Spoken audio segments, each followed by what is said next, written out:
That's my baby. I'm dying. That's my baby. We're going at it at 110%. I just want 5 minutes of happiness, please. Just give me 5 minutes. And they scored! They did it! Left. What the hell was that? Oh, yeah! What the fuck are you talking about?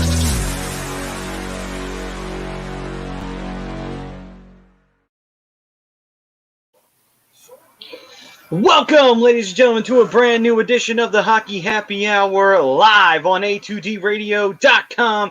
I am Matt Sitsuti, along with the Darkwing Brian Daly. What up? And the Broken One, Rob Povia. Just when they think they got the answers, I change the questions.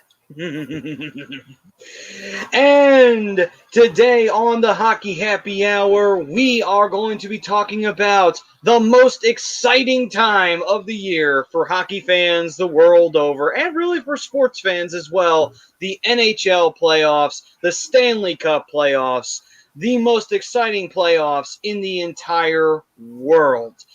And this year should be very intriguing because it'll not be like your normal setup, that's for sure. And that actually tied into our question, and that is this year's divisional-based playoffs is a really awesome setup that we have going on here. Agree or disagree?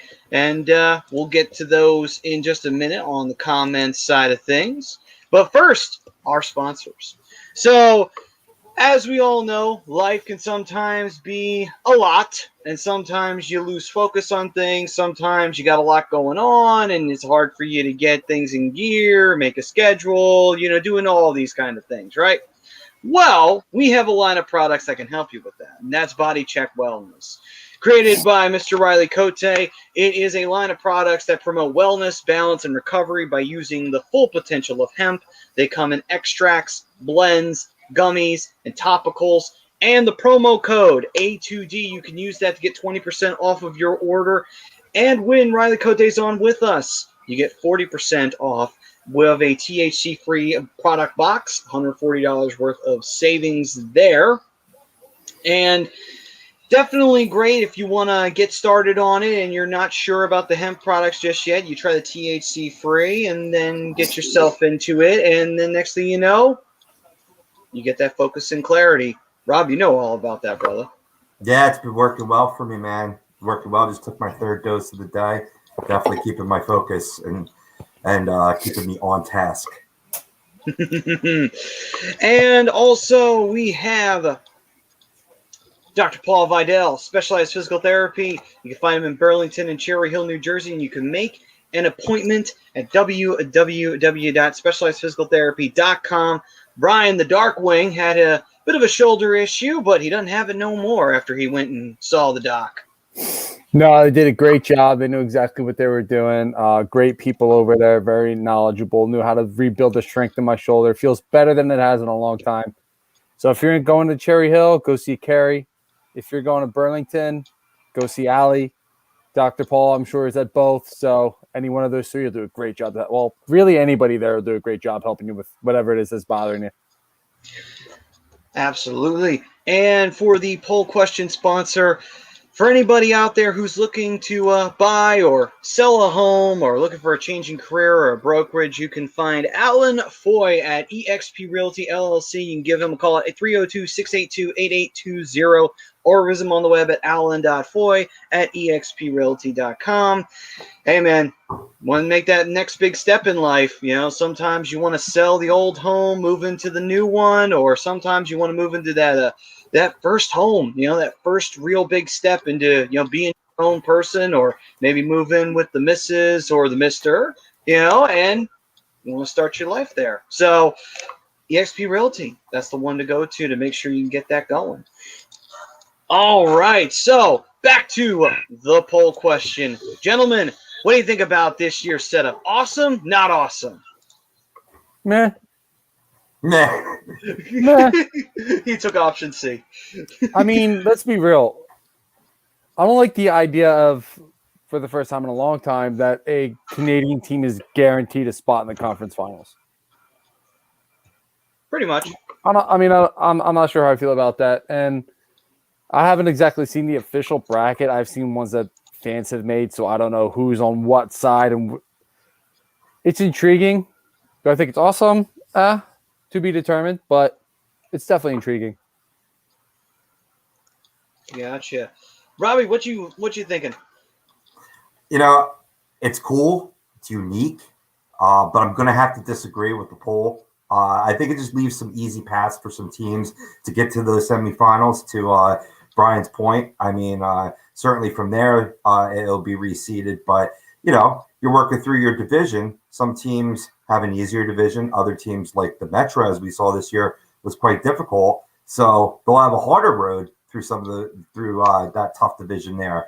I mean, I'm more of a traditional guy, but what can you do considering the times? It's the best thing. I'd rather have the playoffs than not have the playoffs, obviously. And this is how you get it done. You keep players from traveling less. And hopefully this is the last bit of the pandemic effect that we'll see, at least on the NHL, and things will be back to square one come next season as we see that, transgressing in all the sports. Amen, brother. Amen to that. And I'm with you. I'm absolutely all about just having the playoffs in general. So, like I said, it's nothing that's gonna deter me away from. I'm not watching the playoffs. It's intriguing because if what I've seen is accurate, where you have one of the East divisions on the same side as the West division, it's going to make the Stanley Cup Finals a little more vintage.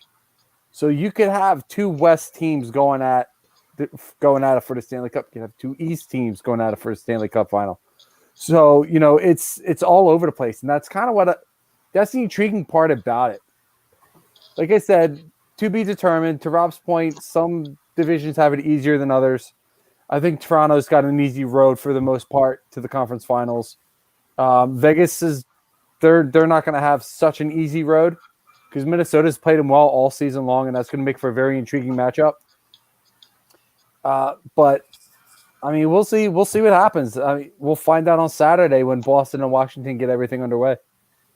Yeah, that will be the official kickoff of the or the starter pistol going off for the Stanley Cup playoffs between Boston and Washington. And we got Dominic Flacco chiming in, NHL players greater than, times 3, by the way, greater than the NBA playoffs. Our man Trevor. Trevor, where you been, bro? Coming in off of Twitch, which we are on Twitch. So if you're on Twitch, hit that subscribe. If you're watching us anywhere, hit that like, subscribe, follow. Turn on the alerts. Never miss anything HUD Radio puts out. Yeah, and Trevor from the 203. Yo, what's up, Trevor?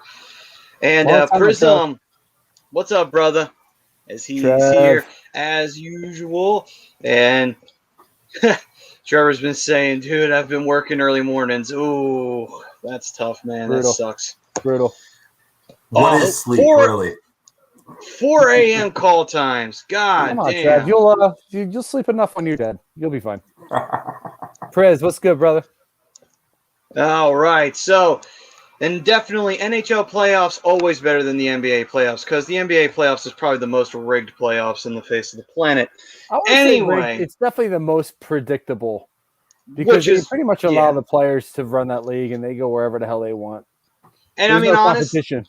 Honestly, if you have LeBron James, there's like a damn good chance you win the championship. And it's like, well, False. That's kind. It's False. like false. Well, for the most, it's happened False. plenty of times where he's won plenty of titles. He's won what, 4 out of how many he's been to? 13. That's still 4 championships. That's nothing to shake at. 4 out of 13. Doesn't matter. 4 times. That's still pretty impressive when you get right down. Doesn't matter. At the same time, 20%, Maddie. Who gives a shit? You still won 4 championships. Most people would kill to have 4 titles in their lifetime. Out of 13 times he's been there. Yeah, but okay, so he still has 4 championships. Doesn't matter. Still won. He's a Brown. That's all I'm saying. But still, he's won it less than 20% of the time that he's been there. The second part of that was going to be, or you were going to be the Warriors, which is the other half of that argument. So anyway, that's usually how it goes. Facts. But so with that being said, We're here to talk about the better playoffs, though. We're here to talk about the real playoffs, the one that actually is unpredictable. As predictable as it can be, it can also be very unpredictable. Who would have thought that? Yeah. And we saw I just saw Wilson's comment. Said, I'm drunk in the Poconos. I was going to say, I read that comment, and if you keep on attacking the NBA playoffs, we might get Wilson coming at you hard. I'm just saying, my man loves his basketball. So you're not wrong with it. He loves his pucks, but he loves his basketball too. Listen, if you love it, you love it. It's just not my thing. Never has been. But at the same time, too, come on. It's pretty obvious that the same team, for the most part, or the other same team, has won the championship so many times. The fact that the Raptors won one title, that should be considered impressive. That they managed to pull off a championship in this era. They should just be remembered as history. The only team that actually won the title that kind of deserved it. But anyway. what really is going to blow my mind is this is what me and Rob were talking about a little bit off the air before Maddie jumped on is once the playoffs start on Saturday, there's still going to be teams playing to finish the regular season. Yeah. How bonkers is that? Yeah, good old COVID, with everything that they did. One of the lasting effects that we will have here before this season is all said and done, and we award the Stanley Cup. On top of that, though, Prism saying, where's Eichel going? Montreal, New York, Los Angeles? I don't know. Buffalo. They were all thrown out there. You think he's staying in Buffalo? You don't think he's going anywhere? I don't think he's going anywhere. I don't think right now he's got the cap space to go to any kind of contending team. He might be able to go to a lower level team where he's essentially going to be in the same spot he is, but he has not formally requested a trade as of 2 days ago. So. He hasn't, but at the same time, though, I mean, teams might be willing to deal for Eichel. They might be willing to give up some pieces to get him because his value is very high. So Buffalo would probably be willing to accept a pretty decent deal for him. Yeah, but I believe he has a full no movement clause, so he has to okay it. So if he's okay with staying in Buffalo, he's not going anywhere. Well, he's starting the season in Buffalo. Here's the thing, though. The problem that you run into is that they told him not to get surgery, and that just smacks of that whole Bobby Clark, Eric Lindros situation.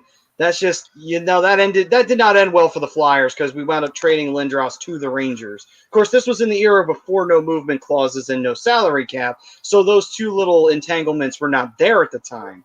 But at the same token, it kind of feels similar where the organization is telling you, you're fine, bitch, get your ass out on the ice. It's like, and I don't even really think it's that. It's more of the, Eichel, we need you to play because this team really has no draw power but you.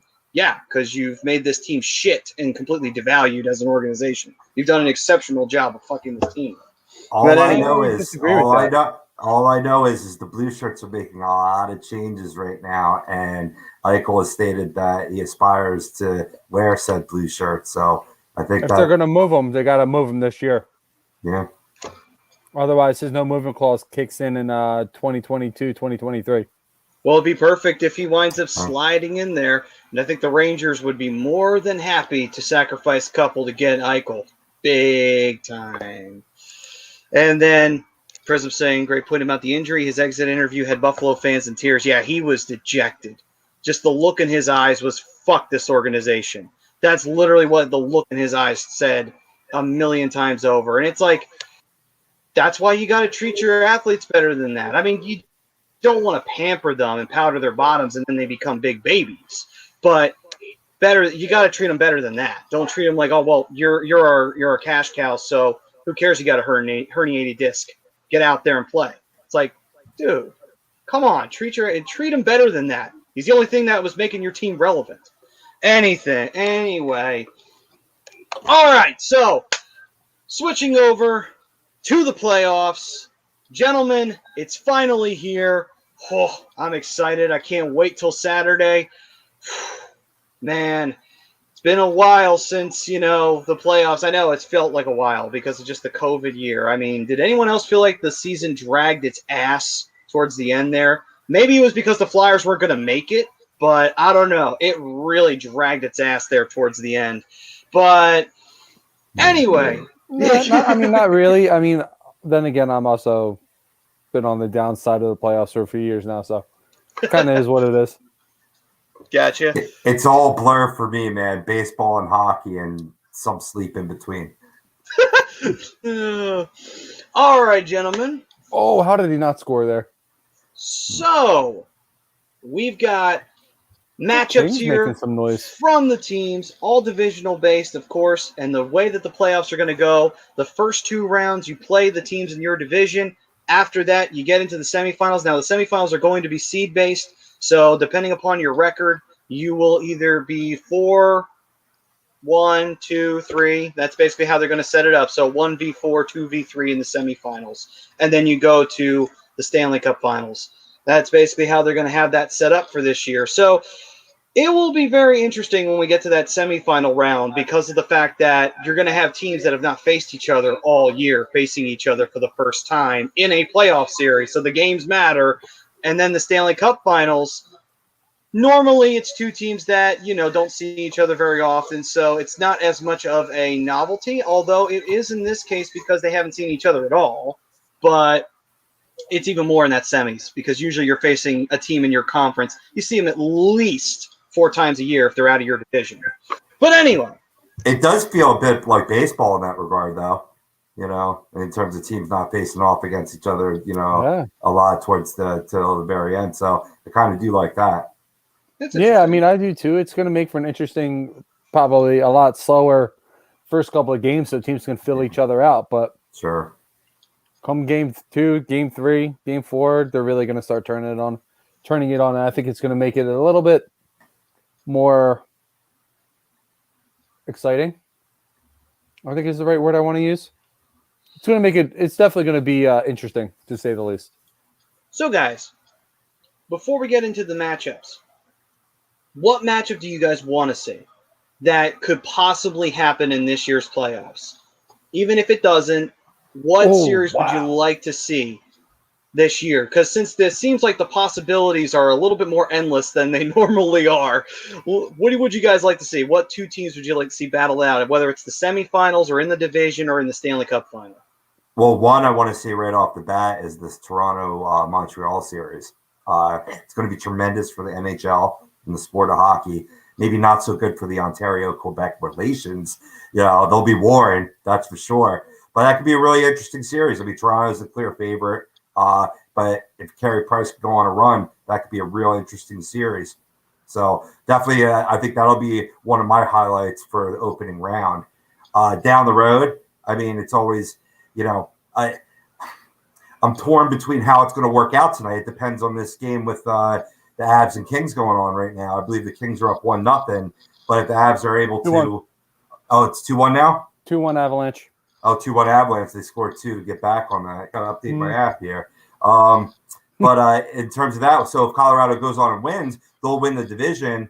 See St. Louis in the first round, who have been hot coming into the playoffs. I think they're like 6-1-3 in their last 10. But overall, have had they crept into the playoffs. Let's be honest. I mean, even third place Minnesota was well ahead of them. But to get to your point, Maddie, in terms of a matchup, I want to say, right, you love the Vegas Golden Knights Avs matchup. I mean, that would be very exciting for both the league as well as those 2 teams.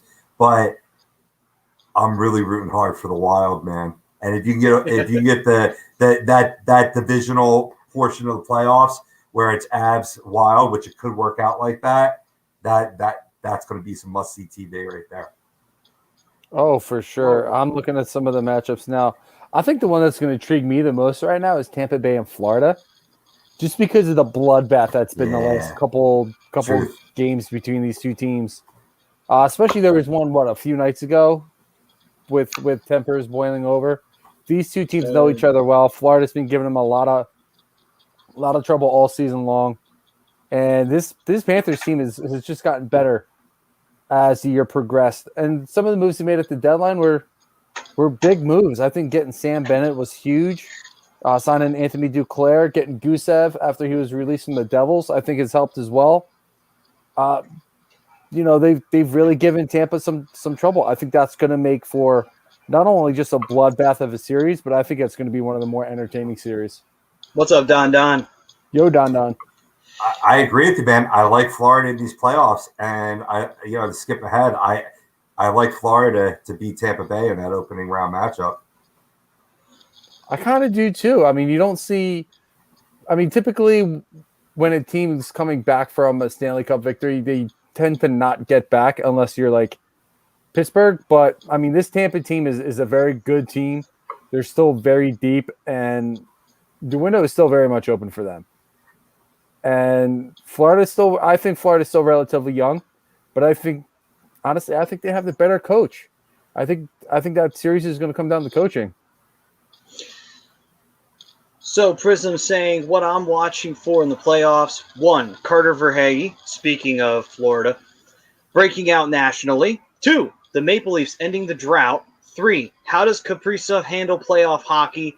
And 4, does playoff Carey Price show up? And that's something that shouldn't be underrated. Even if Montreal's rolling into this year, people doubting them, Carey Price can change things very quickly. He says he feels good after coming off of a slight issue. So I would say he could change things around. I mean, obviously, we didn't think last year in the qualifiers that Montreal was going to be Pittsburgh, and they managed to meet the Flyers in the first round instead of the Penguins. So there you go. And they gave the Flyers a run for their money, too, on top of that. But it'll be interesting. For me, the 2 matchups I'd like to see, just because, I don't think we will ever see it again. I want to see Toronto face Edmonton. I want to see Matthews face McDavid.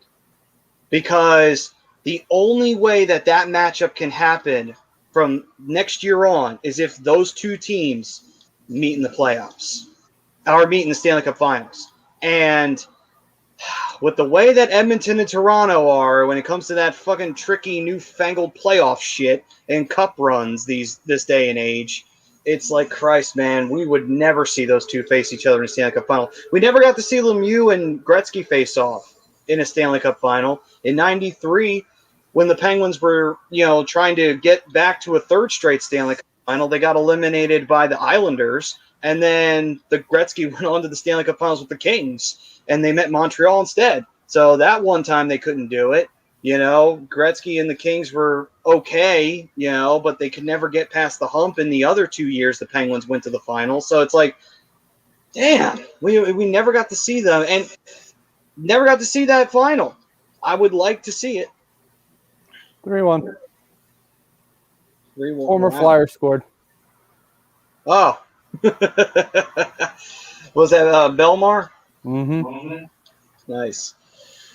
Belmar was good. It's a shame we lost him in the expansion draft. But anyway, the other matchup I'd like to see, only because I would absolutely like to see these 2 beat the shit out of each other. Montreal versus Boston.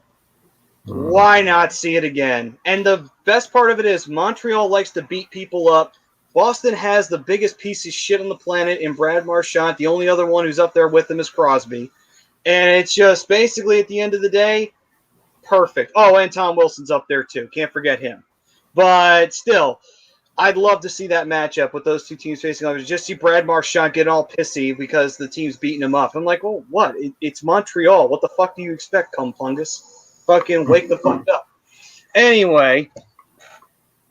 We'd have to see a few upsets for that to happen, but I like it. True.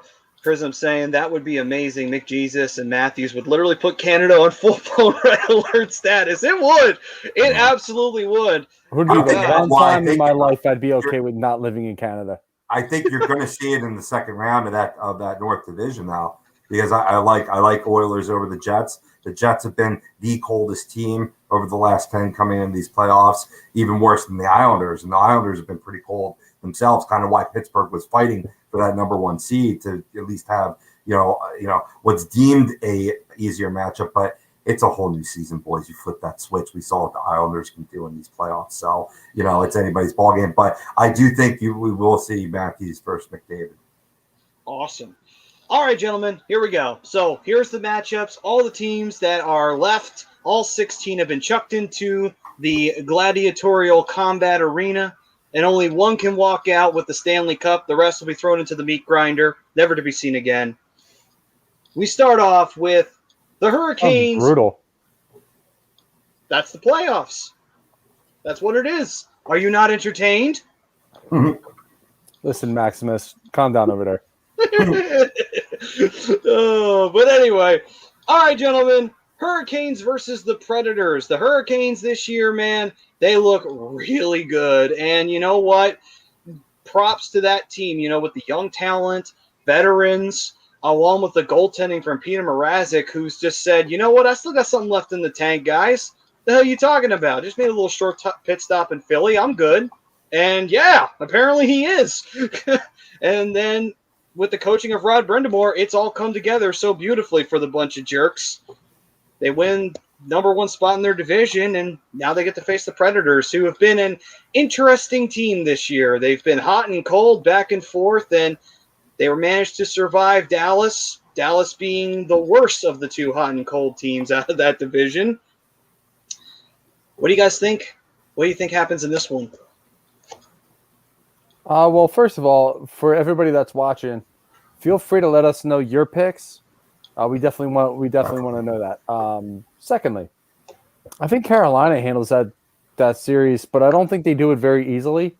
I think Nashville has been one of those teams that's kind of been under the radar, quietly good all season long, just stuck in a fairly tough division going up against teams like Carolina and I don't even know who else is in the division, to be quite honest with you. Off the top of my head here, I gotta look. Oh, Tampa and Florida. That's the other. Tampa and Florida. Okay, so yeah, I mean it's a tough division. I mean, Saros has been great in that for Nashville all season long. Not enough offensive firepower from Nashville all season long. Spurts here and there. There were rumblings of them going to sell come the trade deadline, but found themselves in playoff position. So they didn't make any moves, stayed pat, and it paid off because now they got a playoff spot in a matchup against Carolina. And, Carolina just took the next step after last year. Got guys that they needed to step up have stepped up, made a couple small moves here and there.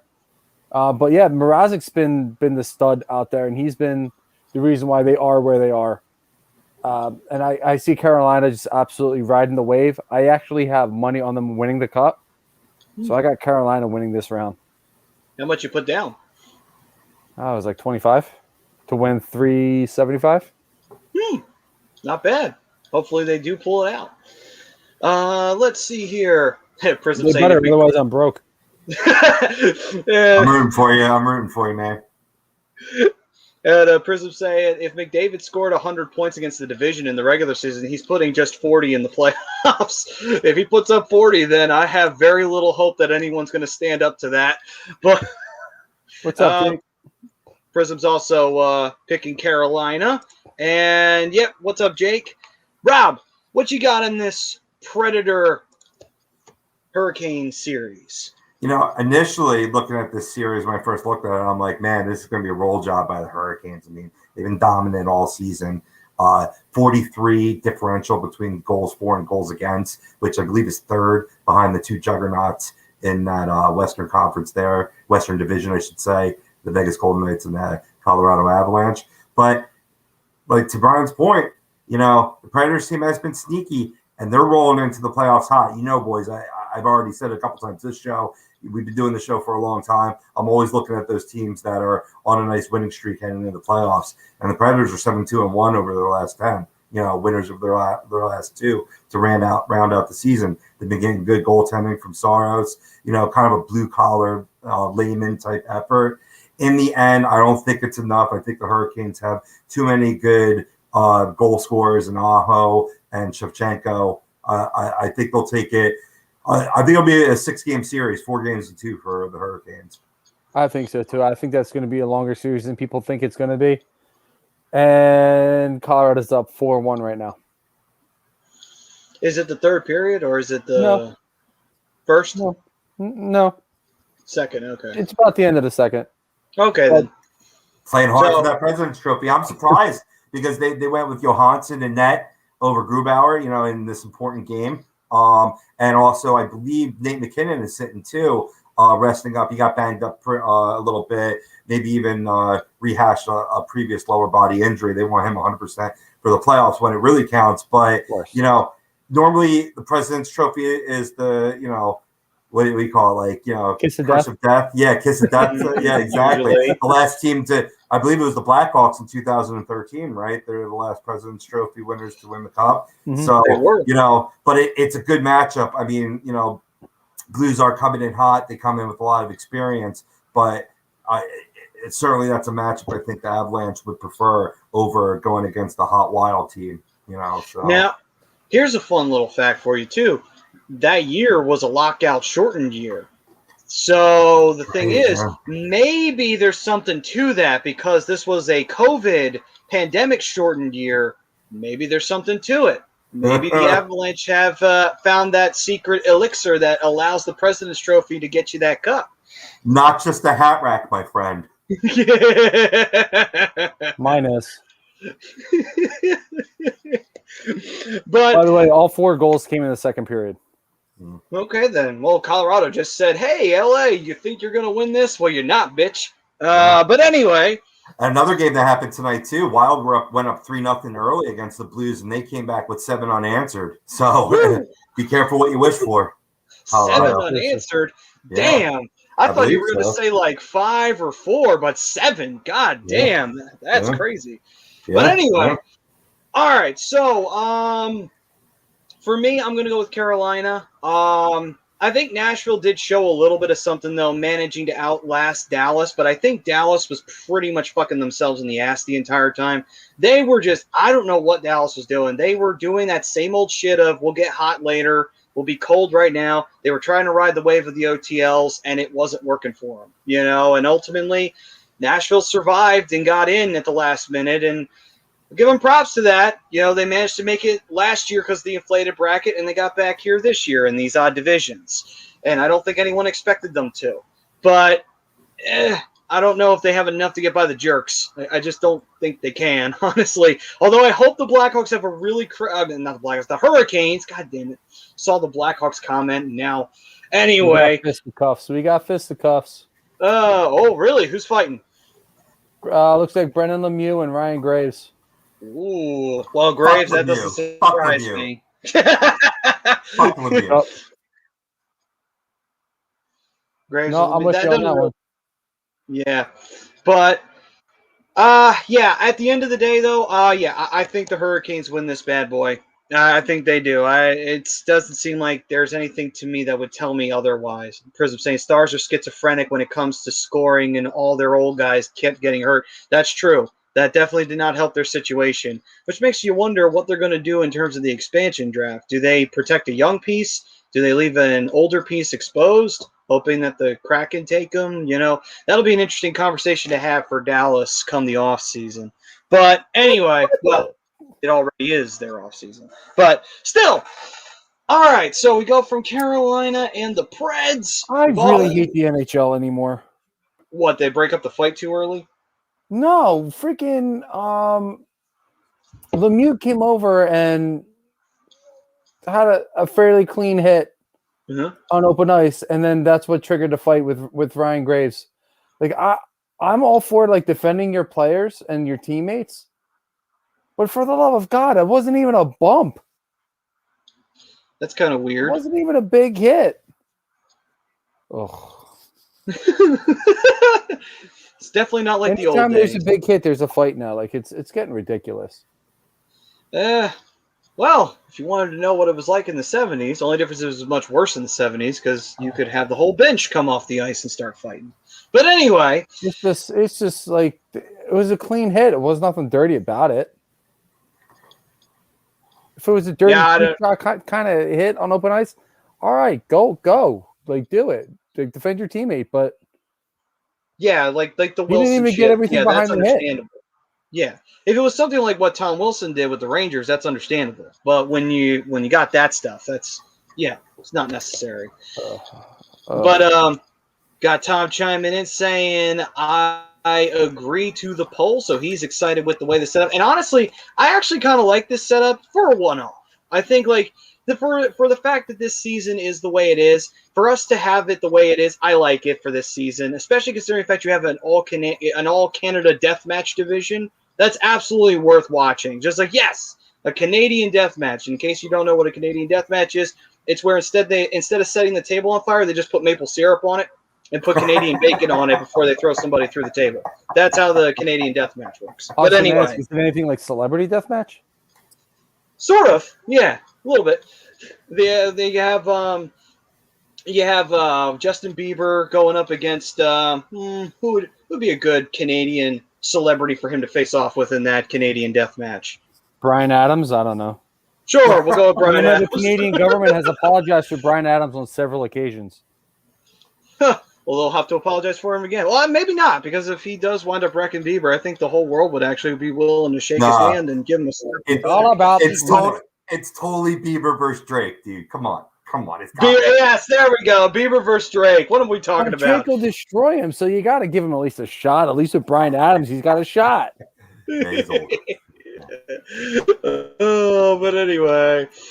That's right. Tom. All right. Maddie and Pove are the best in the biz. Damn right. Yeah. Talking hockey right here, as always, every Thursday here on A2D Radio. Tom's saying, I'm so mad the Flyers aren't in. I'm not even paying attention. I understand, man. Yeah, it's tough. Yeah, you are. I mean, you say you're not, and you're going to say that you're mad. You're going to pay attention at some point. It is now 5-1. Is the second period ended yet? No. Jesus. It's sad. I mean, it's depressing, knowing that your team's out golfing and not participating. I mean, it's such a good town. Like I was listening to Jason Martinez's latest podcast. He was covering Hart's exit interview, which there was a lot. Yeah, if you haven't listened to it, he got real. He got real authentic. How much the pandemic fucked with his head. Living alone and having to go back to the rink and what have you. And it was refreshing to hear athletes be real honest and open like that. And to know that, people could say, oh, that's no excuse. Everybody has to play through it. Well, not everybody reacts the same way to traumatic events. You know what I mean? Especially goaltenders that are heady in general. But I digress back to my point with Martinez, right? He was saying that it's depressing because, when the weather gets warm and, things are starting to open up now to have those block parties outside the well, which they've been having ever since it was, the Core State Center or the FU Center and what have you. And every season that we don't have that, it's depressing, and it makes you not want to watch, especially when you have baseball to watch too, getting, into its second month. And that's a big thing for me. That's a big sport that I cover. So it does take a lot of my attention, a lot of my time, right? But there's nothing finer than playoff hockey and just watching up late at night, even if you're just watching like the 10 o'clock games, as you're passing out in bed, right? And seeing like these two teams just like go through blood, sweat, and tears. Like you're going to watch a little bit. It's kind of like it's an MMA fight. You got to watch a little bit, even if your fighter's not in it.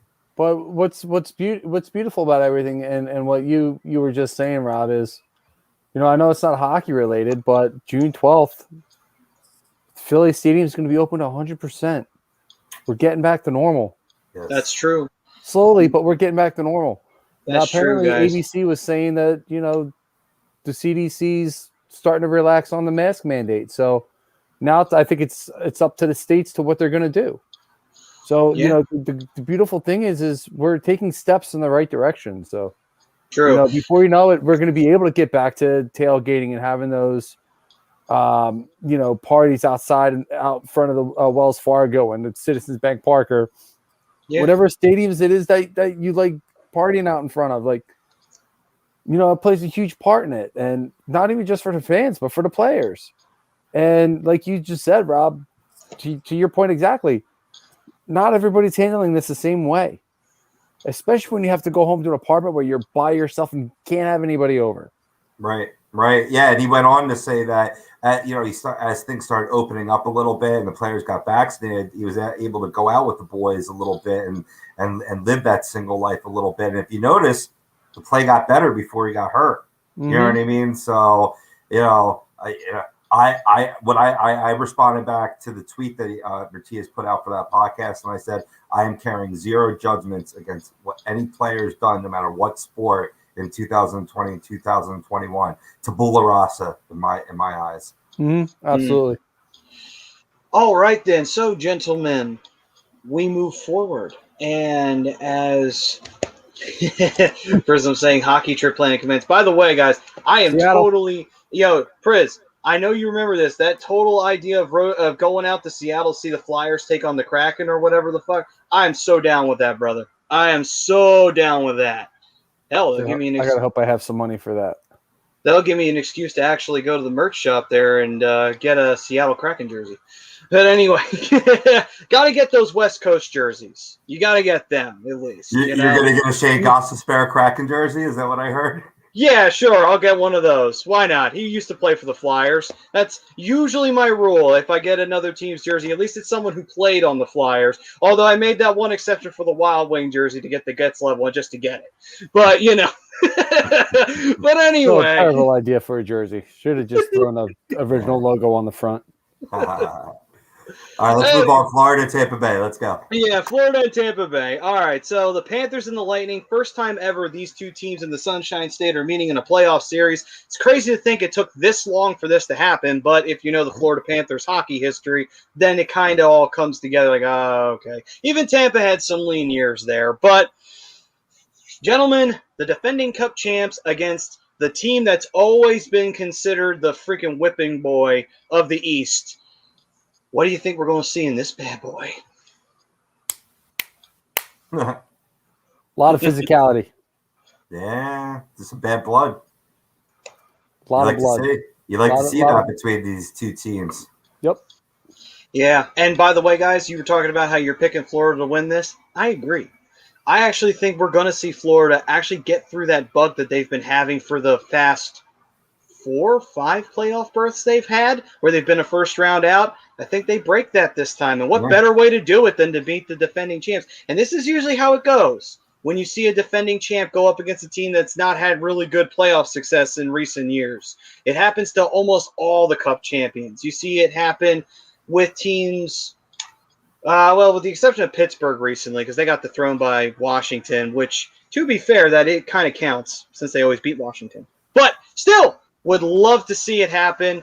And would love to see everyone just lose their shit. Be like, oh my God, Tampa lost to Florida? How the fuck did this happen? Be like, well, we could kind of give you a couple answers as to why.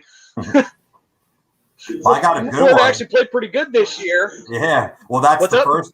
That's the first and foremost. I said I got a good one reason for you. It's something we talked about during this offseason, and we're going to see it to come to fruition here, right? It seemed like it dragged because of the Flyers, but there was a lot of hockey played in a short amount of period of time, being that the playoffs from last season were pushed off, and then they had that brief off season and start back up. So we talked about those teams that had deep playoff runs and none more deep than the Tampa Bay Lightning, and how it's going to affect them towards the end of this regular season leading off into the playoffs. And we saw that where Lightning are losers of their last 3 heading into the playoffs, and 75 points. They had a good stranglehold on this division earlier on in the year, so they slipped back. I think the combination of the two, the excellent play and the up and coming and hungry Florida Panthers team that can compete with Tampa Bay's physicality, and then coupled with this team that's played a lot of hockey and might be losing their legs, I think that's a recipe for Florida moving on. The only thing that could stand in the way of that is potentially Andrei Vasilevsky between the pipes. True. No, absolutely. I think Vaxi is going to be the X factor in this series, but I'm looking up the stats from the last game, and if my computer would scroll down, that would be very, very helpful. Apparently, doesn't want to. So Florida did win the last game 4-0 against the Tampa Bay Lightning. So there's going to be some bad blood there. There's going to be a lot of physicality. I think it's going to be great. It's probably the most intriguing series in the first round for me, and there's quite a few of them. Just because I think Dom Cooper versus Joel Quenneville, I think it's going to be it's a chess match. Yeah, it's really going to be a chess match. Hey, we got Greg. What's up, Greg? Chime in and saying anytime a poll question has the word awesome in it, I'm going to agree to. Although I have no idea who's involved, I'm in. Florida, blame it on the sun and freedom. You really are degenerate, Greg. You really are degenerate. Love you. Oh. Love you, but you're still a degenerate. But yeah, so Florida versus Tampa, and also Stamkos is coming back, as of course Stamkos has his obligatory injury before the playoffs or during the playoffs, which I've never seen a guy who just puts up more points than him get eliminated from games like more often than that. Even Lemieux didn't get hurt nearly as much as he does. And that's only because Lemieux's career was cut short, honestly.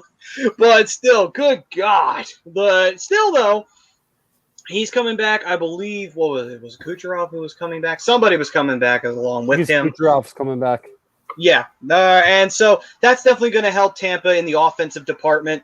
But again, though, offensively wise, Florida's got guns to match, too. So that's the other thing.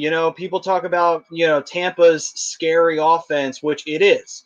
But Florida also has those offensive guns. I mean, Prism was talking about Carter Verhaeghe. There's plenty of others that you can talk about right now that have been firing on all cylinders for Florida right now. So I think we're going to see an upset. I think Florida's going to get this guy done. But I think we got a 7-game series here.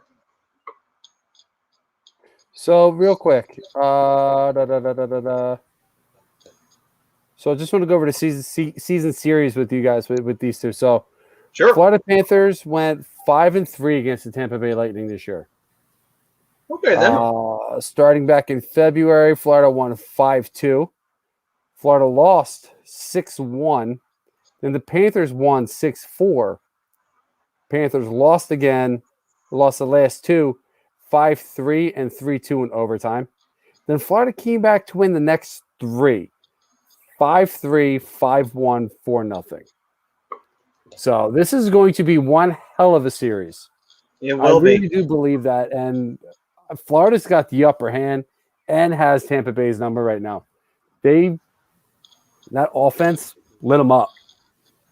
I don't know how many times they faced Vasilevsky, but that offense lit them up. Yeah, it looks like they were. It seems like that they were blowing each other out. Like Tampa, when the wins they were winning, they were getting wins through blowouts too, early on in that season series. But let's see here. We've got one real big blowout, but yeah. Jillian C saying Florida versus Colorado final. So that's a rematch. That's a rematch too from Florida's first ever Stanley Cup final and Colorado's first ever Stanley Cup win. That was Colorado's first year in existence. Holy shit. That would be an epic matchup between those two teams. If they're going to do that, it'd be great if Van Beesbrook would be there to drop the ceremonial face-off puck in Florida. And then in Colorado, you can have either Wow or Sakic come out, and I'm probably Sakic since he's with the organization, and drop the ceremonial face-off since they were both in that series. But anyway. That wasn't the Raymond Bourque? No, that was 0-1. Yeah, that was against the Devils. Yeah. Gotcha. Right. Yeah, that series, that was an epic one. The two best goaltenders at that time, besides Hasek, of course. Prism's here. Got to recognize Hasek's greatness. I guess. No doubt. Those two guys face off. Yeah, it is facts, though. It definitely is. Have those two face off each other? Wow, that'd be great. But anyway, Florida versus Tampa Bay. That should be a fun matchup. I think it's going to be a 7-game matchup. It's going to be crazy. And I think it's going to be fun as hell to watch. All right.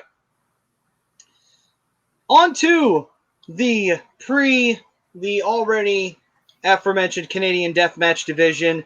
Oh, by the way, we will keep you informed on the situation with the Canadian team in the semis, because since travel between the United States and Canada is still not allowed, we don't know what exactly will happen. I mean, I'm thinking most likely at this point it'll be a Canadian team in a self-contained bubble.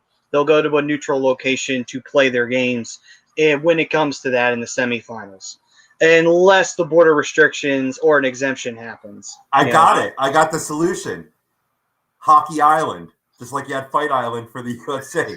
Hockey Island. I like it. Let's go. There we go. But it's like up north near Finland. You know what I mean? It's an island up there. It's not like Caribbean. You know what I mean? We have ice involved here. Come on, fellas. There you go. The Prism was saying about Stamkos. Stamkos saw the Walt Frazier moment in the NBA Finals and said, yes, his career is that moment consistently. Oh, How many times did these teams play each other? It was what, 10 times, roughly? The I Canadian think teams? so. I think well, so. I think it was Yeah. 8 times per the season. Well, they had Well, one I less team than the rest of the division, so they probably played a Oh, little yeah, more, that's right. That's right. I forgot.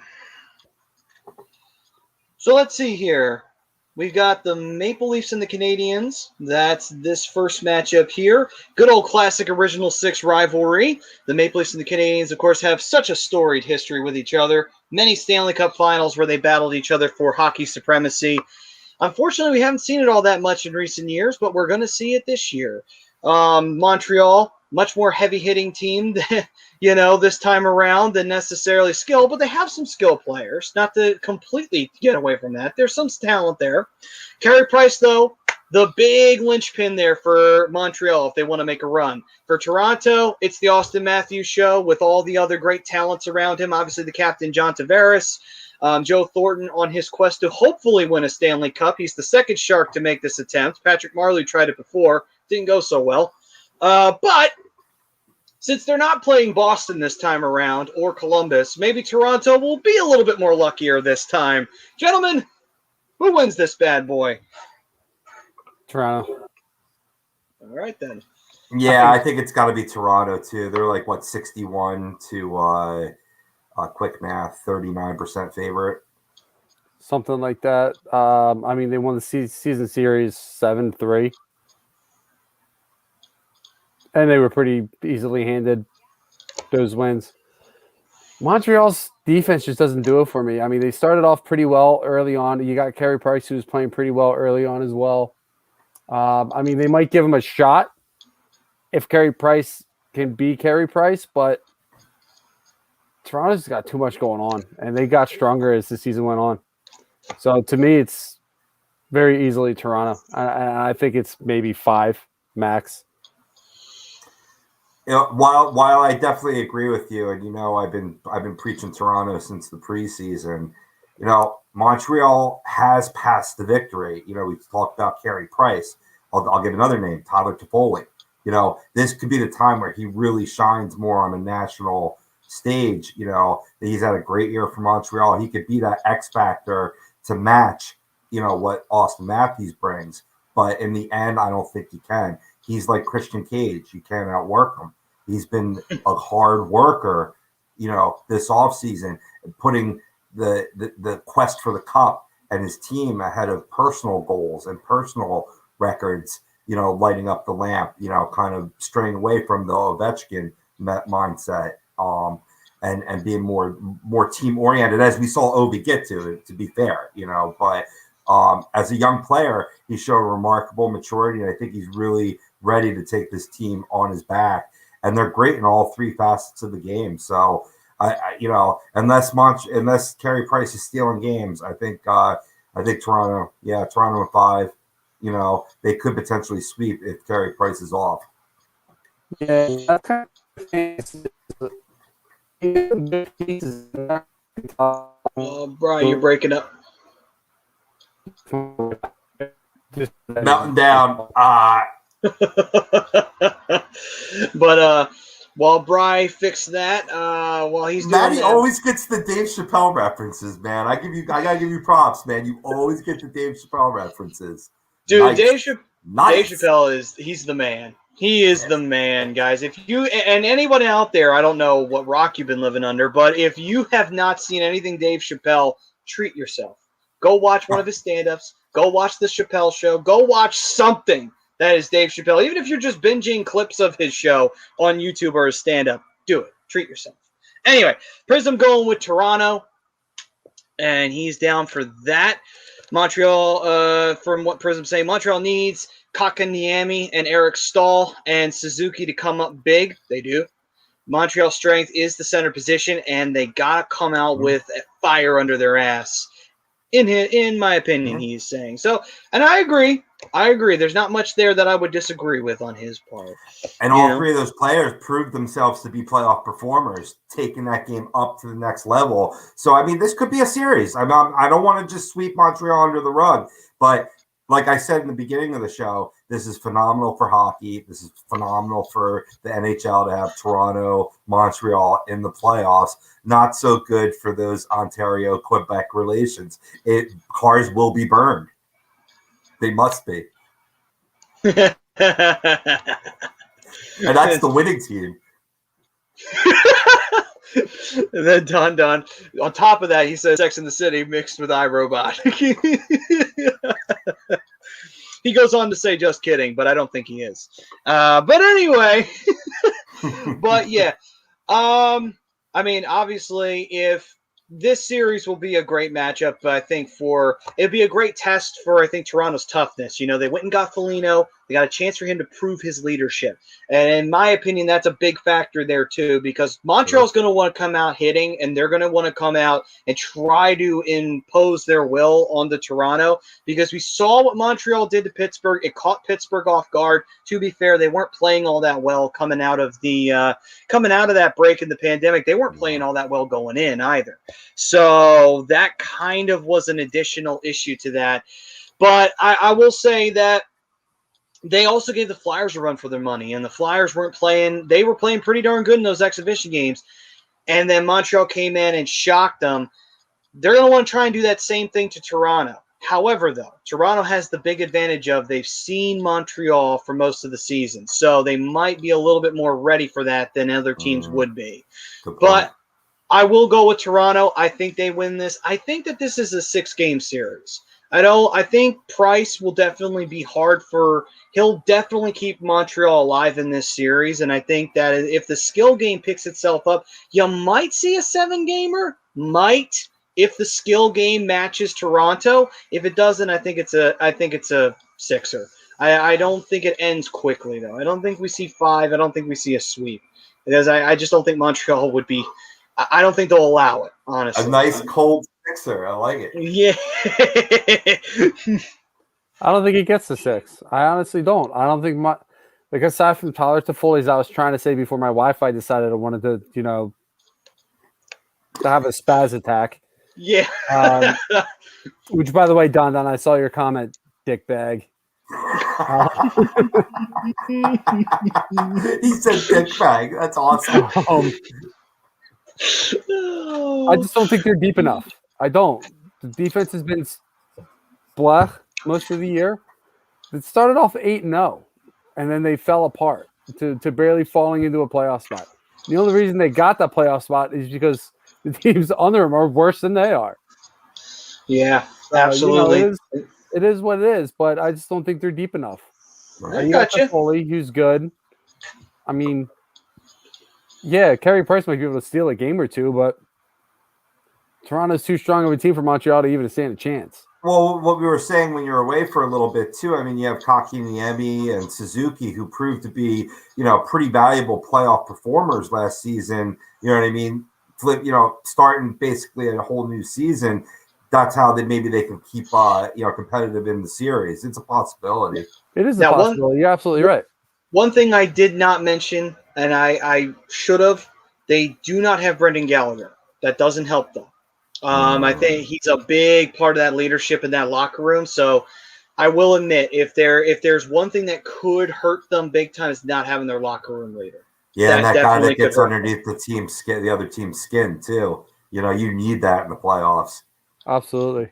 But Don, you have a good night, my brother. And Vegas versus Pittsburgh. No offense, I'll take the Vegas one. I pray to God that Pittsburgh side does not come true. But anyway. Good. They're playing really good hockey right now. They are, and that sucks. But anyway. Damien. What's up, Damien? Our brother from down under. Hey, hope all is well, brother. Hope all is well. Yeah, we do. We definitely do. We hope that things are going well there. Hopefully your COVID restrictions are getting lowered. And then they're probably free in the clear if he's anywhere near New Zealand. Mm-hmm. Hey, hopefully, man. Hopefully he is out and about. And saying, hey, guys, top show. Go Ducks 21-22. I'm thinking 22-23, but I'm hopeful for next year. I'm hopeful. You take it. All right. Absolutely. So we've got Toronto winning this all around against Montreal. Will be interesting to see how that goes with the Canadiens being an underdog team and the Maple Leafs being the superpower that they are. The problem is they're the only superpower team that has yet to get out of the first round. But to be fair, they had to play the Bruins most of the time. The Bruins, for some reason, they have some magic pixie dust in the playoffs, and they just pull it out of their ass and make runs. But, yeah, on top of that as well, they somehow shit the bed against Columbus. We'll see. I don't necessarily think Toronto. If there's a time for Toronto to break this, it's now.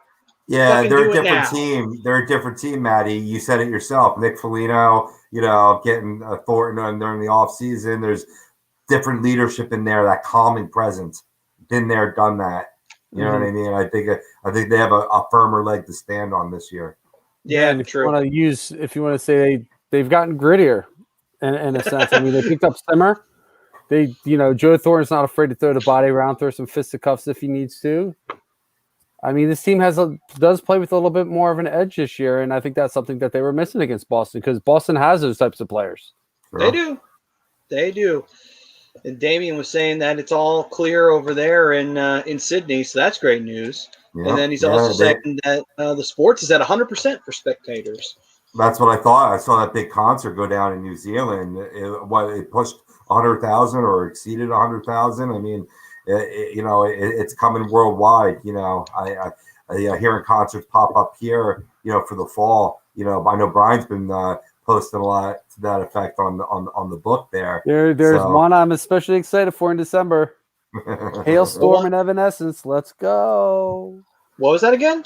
Hailstorm and Evanescence. Oh, wow. Same show. Wow, that's a badass lineup right there. Epic. Hell yeah.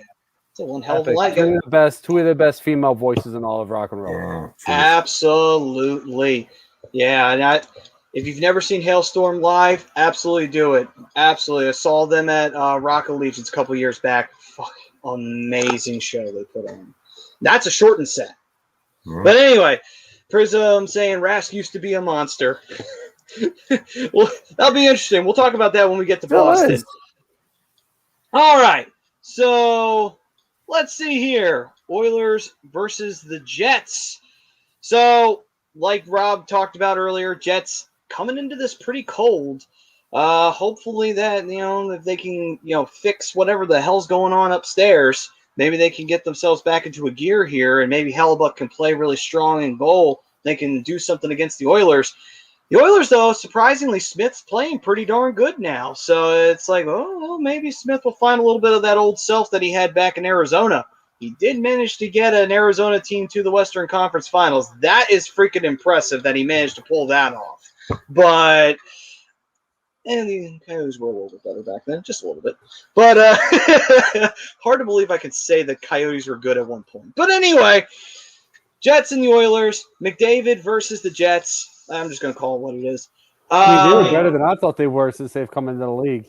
Yeah. Yeah. Apparently made it to the playoffs 7 times in their career history. So they did. I think a lot of that 6 more times than I thought they've been. Oh, and they managed to win a division too, which is also more shocking. But I will say this Oilers versus Jets series.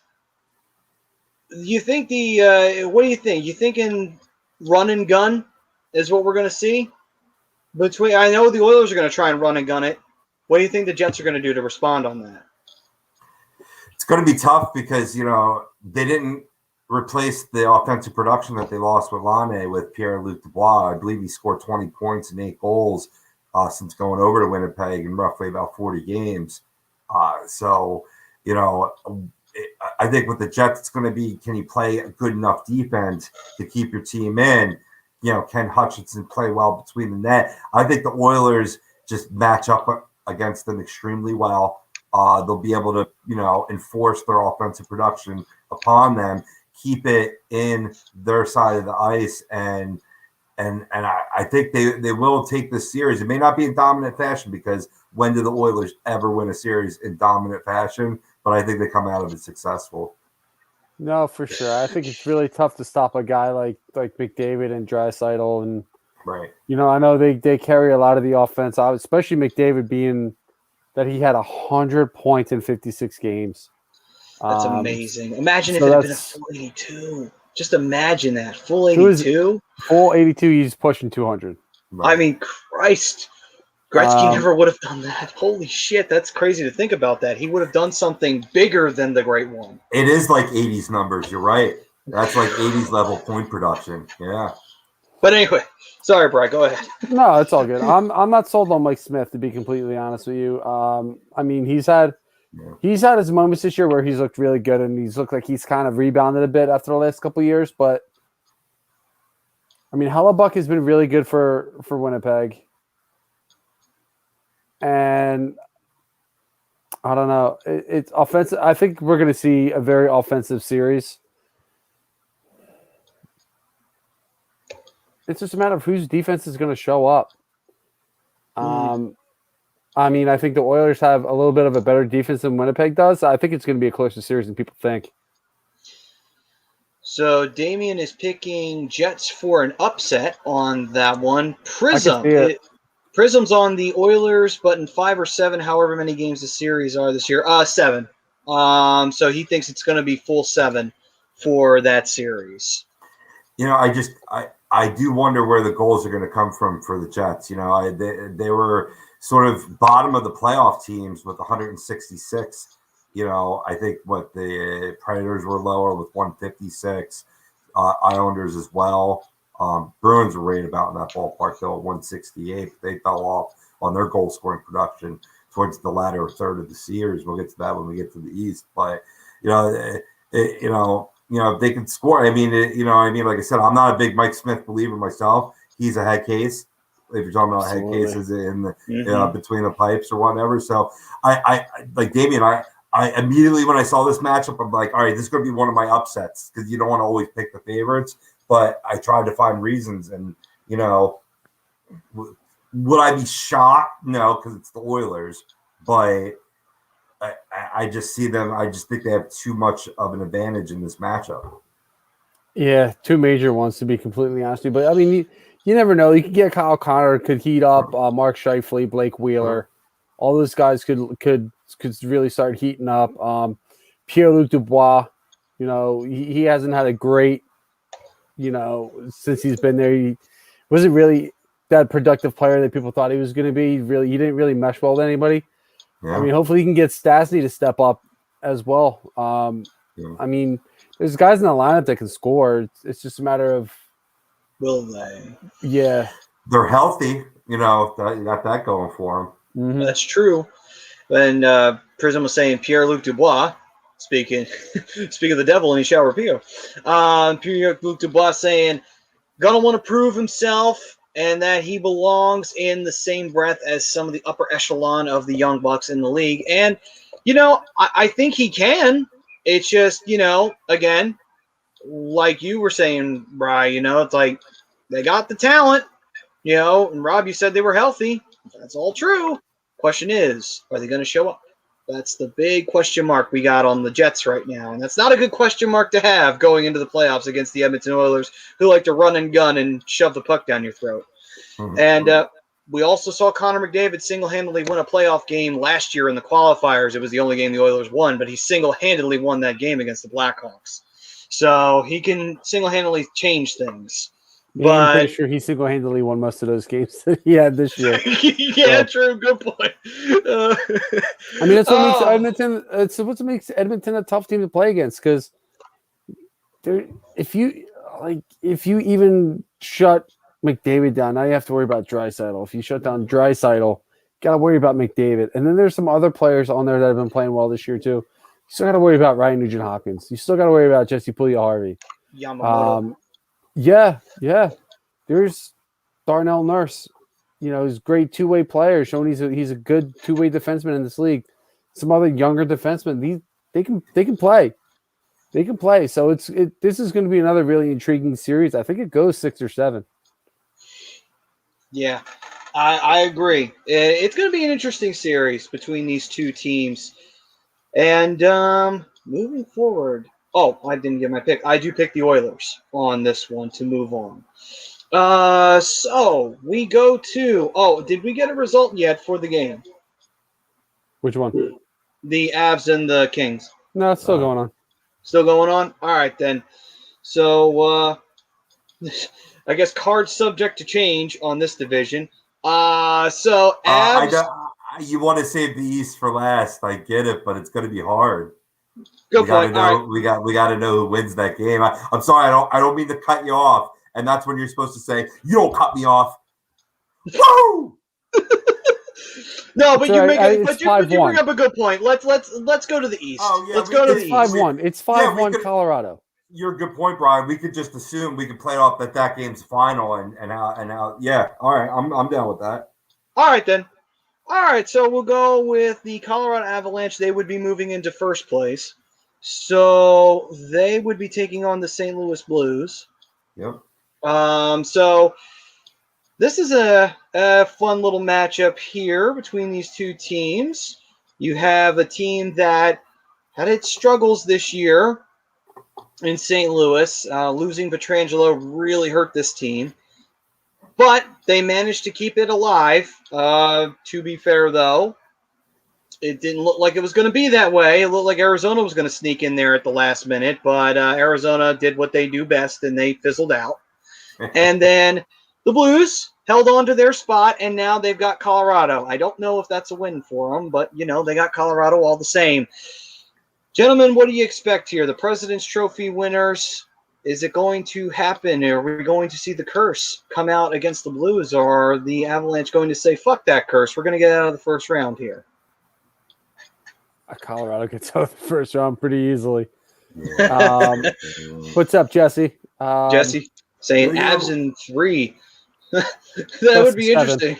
It would be. I mean, technically, maybe the Avs could be done. It could have it in 3. They're just be like, you know what? Screw it. We're just going to forfeit the next game. You guys take that 4th win. We're done. We're going home.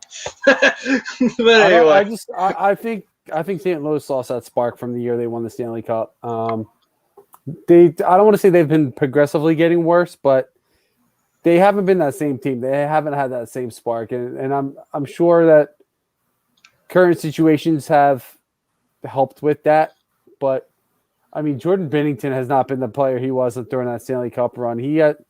I think he's been the biggest factor of why St. Louis hasn't been as good as they usually are.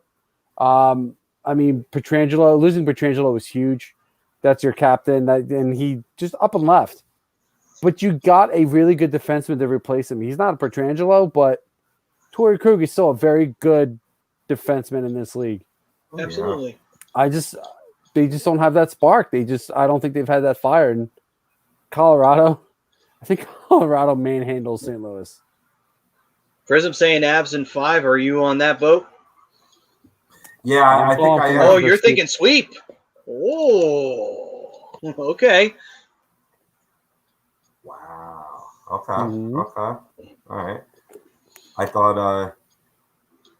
thought they'd have a little bit of a chance, but I'm going to agree with you, Brian. You talk about, I look at goal differential a lot. That's a big thing I look at. And St. Louis was -5. If you look at, the Canadians were -9, so they're the league's worst. But then you have the Predators at 2, and all the other teams are in the 30s and 40s in terms of and above. You get the Wild at 25. Jets at 14. So, I don't think they can match the offensive. Do you have 100% of Nate McKinnon? That's going to be a factor too. Is he banged up? Is he hampered at all? That could allow St. Louis to creep in a little bit, but there's a lot of depth behind him. I'm trying to give a counter argument, and it's hard. Just because we've been on the same page a lot, I think it's got to be Colorado. I'll say it'll go 6 because St. Louis, because they did pick up Torrey Krug, and he's a fine defender, especially in these playoffs. He's got experience, and the team as a whole has a lot of experience in the Stanley Cup playoffs. That's got to amount to something a little bit in terms of creatively taking a game or two away from a strong Colorado team. Yeah, no, Yeah. absolutely. I mean, if you're looking at Torrey Krug's numbers from the year, Torrey Krug, Jordan Binnington's numbers, I mean, not terrible, but not where he was a couple years ago when they went on that Stanley Cup run. 17, 14, and 8 for his record, a 2.64 respectable goals against average. Save percentage is about 911. Do you Solid think that numbers, that's but not yeah? going to be good enough to beat Colorado, in my opinion. Are you thinking that that's more of a defensive thing, or do you think that's him? I think it's a little bit of both. A little bit of I both. think he's gotten in his own head a bit too. All right then, because he's young too. That's the thing that Talk about a head Jordan case. Binnington's pretty young. So yeah, and the reason why is I'm thinking like we saw what happened with Hart. And he got in his own head. So I'm thinking like, well, Binnington's pretty young too. We forget that even though he's won a cup, it's pretty young too. It can still happen even if you win a championship. Yeah, But I mean, like I said, he has solid numbers, but the numbers just aren't what they were when he first came into the league. I think some teams are starting to really figure him out, and a lot of times, and again, this just could be because of current situations right now. Seeing the same teams over and over again doesn't exactly help that situation. That's Right. true. Yeah. When you don't match up well against them, that was a big argument that I had that really hampered the Flyers. And you don't have the adequate time in practice to make those adjustments. Exactly. Yeah. And Jesse saying Vegas really should be looking for the cup. I know they're so young as a franchise, but so far they seem like the Bruins almost got it every year. You could make that argument. I mean, it almost seems like Vegas, they're just that one piece away from making that. Now, that's a good thing and a bad thing. That's a double-edged sword playing that game, because it's like, oh, we're that one piece away. It's like, oh, I know you are, but don't forget, you still want to plan for the future at the same time, which I won't say that they're not doing that. I think they do have some players that are pretty decent in their youth. I mean, so I can't say that they're not. But, yeah, it kind of feels like that environment for Vegas. Like, oh, we're that one motherfucking piece away. This Alex Pietrangelo guy, he'll lead us to the cup,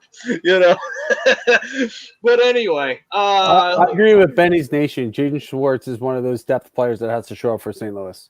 Yeah. Yeah, absolutely. Prism saying, and by the way, hi, Benny's Nation. Prism saying Bennington stole the Calder from Elias Pettersson.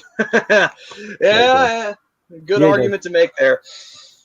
So, gentlemen, what do you so you guys are thinking this is a win for Colorado. I'm thinking it is 2. I'm thinking in 5. I think Bennington does steal a game, but I think that it does end in 5. I think the Avs do take care of business here because, I think that this team got a taste of it, and the only thing that stopped them was just fate. Fate was the only thing that stopped Colorado from making a really, really deep run last year because of the injuries in the semis.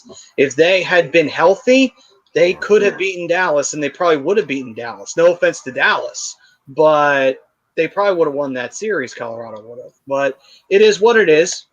Hockey gods can be cruel sometimes. I think Braden Shen really, we can sit here and say Jaden Schwartz needs to step up, which he does. He absolutely 1,000% does. I think you need to see more from Braden Shen of 5-on-5. I know he's a power play specialist, but you need to see more from him. And I think Ryan O'Reilly just needs to be a guy who we know he's going to show up on the ice. We know he's going to play that great two-way game that he does, but he's going to need to be talking a lot in this series if they want to keep Colorado, keep up with Colorado. Season series says 5-3, but playoff series are completely different. No, True. Benny's saying Avs in 5. Prism saying Dallas was hurt too. That's true. Dallas was hurt as well. They didn't have Bishop or Sagan. However, though, I think the team's gotten used to Bishop and Sagan being hurt because it happens a lot. So as opposed to what happened with Colorado, they literally scorched earth. They lost everybody in that series. I was going to say, didn't they have like 6 or 8 players out? Yeah. At least 6. So they definitely need McKinnon if they really want to sweep St. Louis. McKinnon has 14 points this year against St. Louis. So he's definitely going to be a huge factor of how quickly the series goes. Right. Agreed. And see, President say they survived off all call-ups, hat trick in Game 7 against the Avs. Yeah, true. And We got Joe chiming in. What's up, Joe? Saying, yo, what's up? What happened to our Flyers? They suck this year. Time to dump all the veterans, sign 2 top 4 D-men, sign a goalie who could be an every night goalie if Hart continues the yips, sign a trigger-happy sniper or 2, fire all the assistant coaches. I mean, whoever's in charge of the special teams, I would definitely be giving them a sharp look. But, you know, when it comes to the goaltending-wise, I wouldn't be too worried about Hart. There was a bad year. Again, it was mostly the defense that to blame. However, though, Carter was honest. He also had a part to play as well, and he's owned up to his share of the blame. But that defense was brutal this year, and I do agree. We do need to look at that defensive situation and really get that fixed. And we do need to look at snipers, too. I agree. Absolutely. Real quick, in terms of Carter, he addressed that, too, that he took responsibility that – he abandoned his strong work ethic, and that's what shocked me, was seeing Carter playing half-assed, and that's what we saw this year, especially in that Rangers game. You know, lazily putting out the pad and being like, "Oh shucks, another goal!" Right?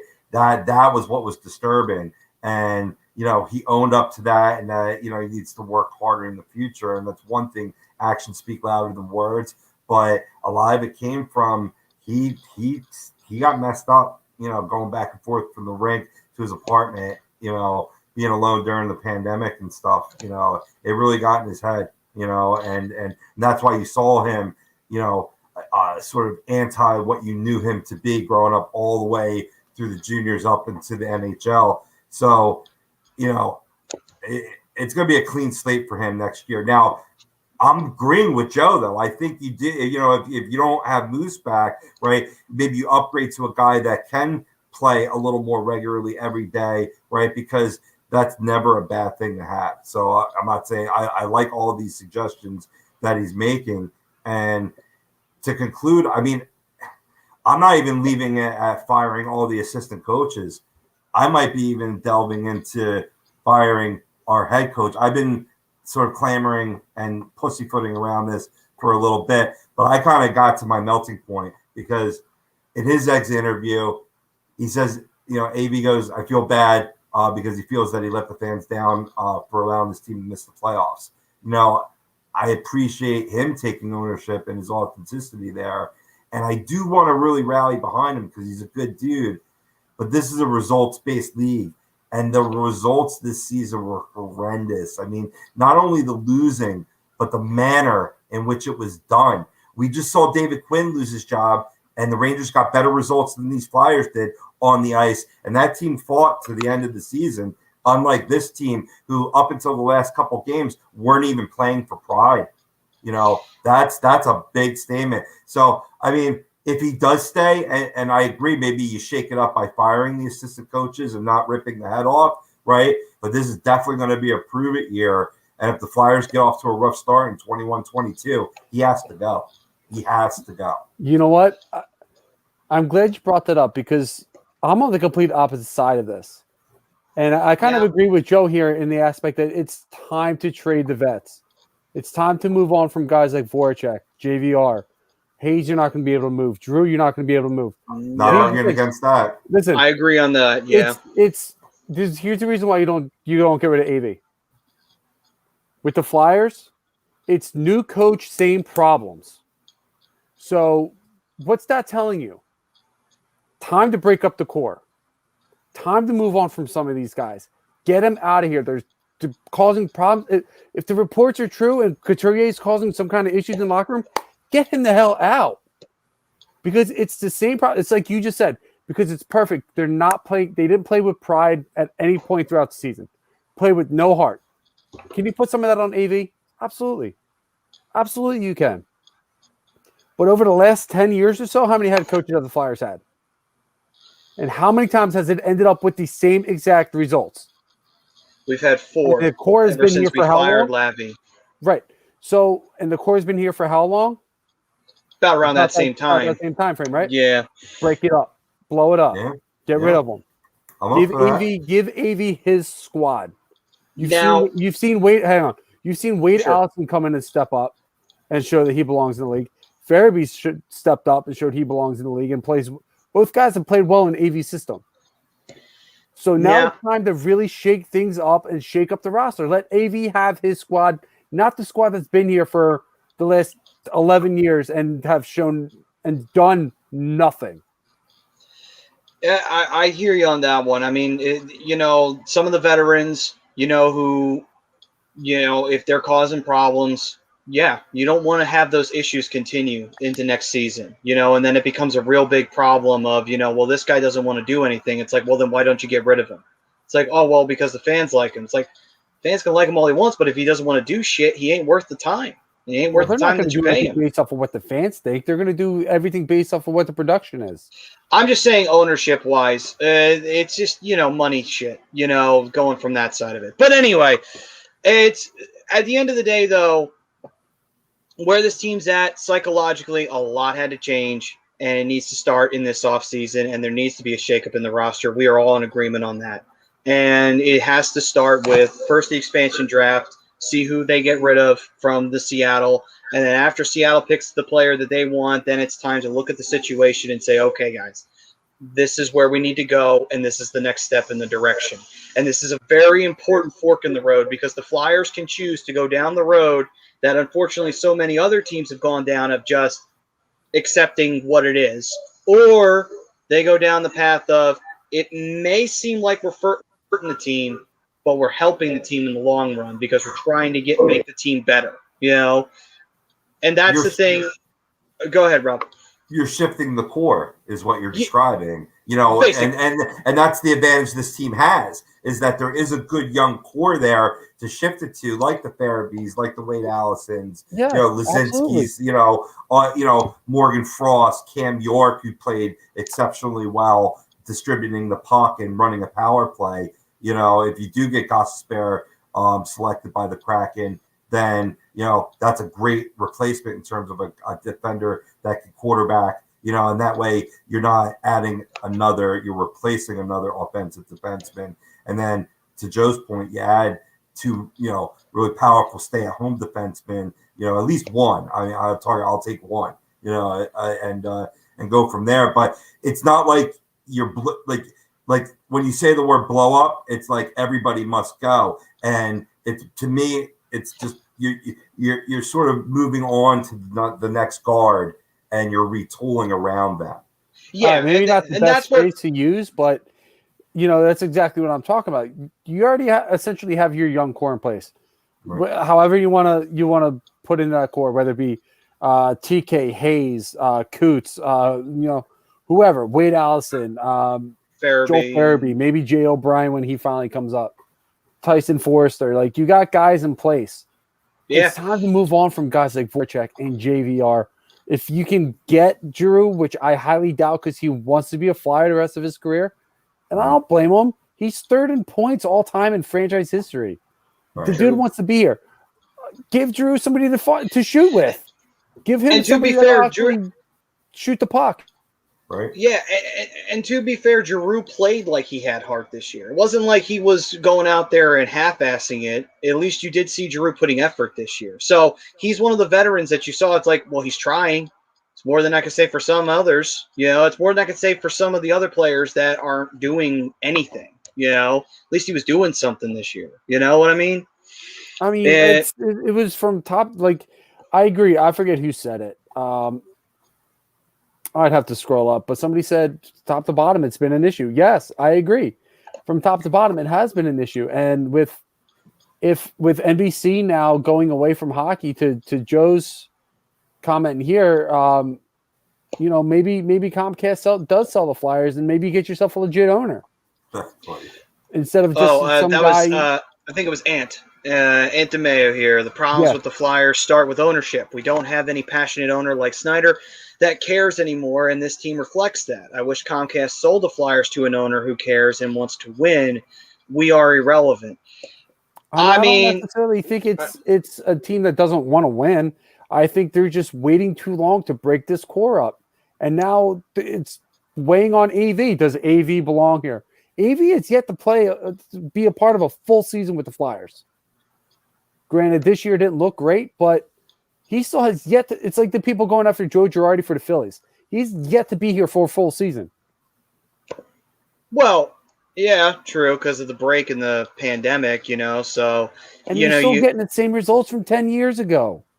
What's that telling you? Yeah, we've got a whole decade of underachieving and overachieving by getting into the playoffs. Basically just 10 years of mediocrity, and it's one of those things you look back on and you say, like, yeah, this has been an era where Flyers fans have had nothing but heart attacks and issues with the team left and right, and nothing but question marks. No matter where you go, you think you got one question mark answered, another one pops up. And it's like, when the hell is this team going to get their shit together and start becoming a consistently competitive hockey team? Which is now the big question you have to start asking if it's a decade's worth of out and in, out and in, out and in shit. By the way, if I'm the Flyers and I'm Chuck Fletcher, I'm praying, or maybe even going to try and persuade Seattle to take Voracek. And what I'm going to do this offseason, if I'm Chuck Fletcher, I'm going after Dougie Hamilton. Dougie Hamilton is a UFA this year. He is. That is true. And Prism actually, to piggyback on that, you give Tyson Forster an opportunity. That's true. Prism did make this comment where he said, would you all trade for Shea Weber and his contract in the offseason? Him and Provy together for at least the next 2, maybe 3 years could be pretty stout. Shea Weber hasn't played bad with Montreal, but I don't know. No. I don't know. Would Weber fit in Philadelphia? No. He's hurt too much. He's hurt way too much. Big contract too, no? A huge contract as well. No. Yeah, I'd like to see it though. I wanted Weber from the first time, so. Yeah. Hell no. I'm not talking about Weber contract. The last minute Nashville did, but Jesse brings up a great point. Flyers were stuck in 2014. I think they're stuck a little earlier, but no, they're stuck in 2010. They're stuck in 2010. That's what they're looking for. Like that, it's the same issue that the Flyers have been. We called it the definition of madness last week, and in a lot of ways, that's what they've been. The definition of madness. They've been trying to get back to 2010, thinking that it doesn't matter. Just throw these guys together and they'll make a run. It's like, that's another reason why it's just like, when Hexie said he wanted to get younger players, which he did, you should have just, let the process continue. Why are you like, but then, fucking Paul Holmgren, and I know I'm a broken record, but he's fucking sitting there just like, why the fuck is this team not making the playoffs this year? We should be making the playoffs. I'm like, he's building a fucking core. Will you give him fucking time to do that? Jesus Christ, get off the guy's back. Brian was watching, was it the first Saw you were watching, Brian, before we went on air? Right? This could be my hell, where I repeatedly watch the Flyers try to do the same thing and constantly lose in the same way year after year after year. It'd be like the perfect torment. Who's Wayne Ellington? You can't bring Wayne Simmons back. Come on, man. He's a shell. He's been a shell of the player that he used to be before he even left Philadelphia. We have the new Wayne Simmons. His name is Zayd Wisdom. And he's supposed to be better. He actually has a little bit better offensive upside. Now, Prism saying that the Flyers should go after Mike Hoffman. I'm wondering how Mike Hoffman will do. If he really likes being in St. Louis, he may just want to stay there long term. Even if St. Louis didn't exactly thrill everybody this year with their play. Joe did go on. They are officially playing the Avalanche now. Gotcha.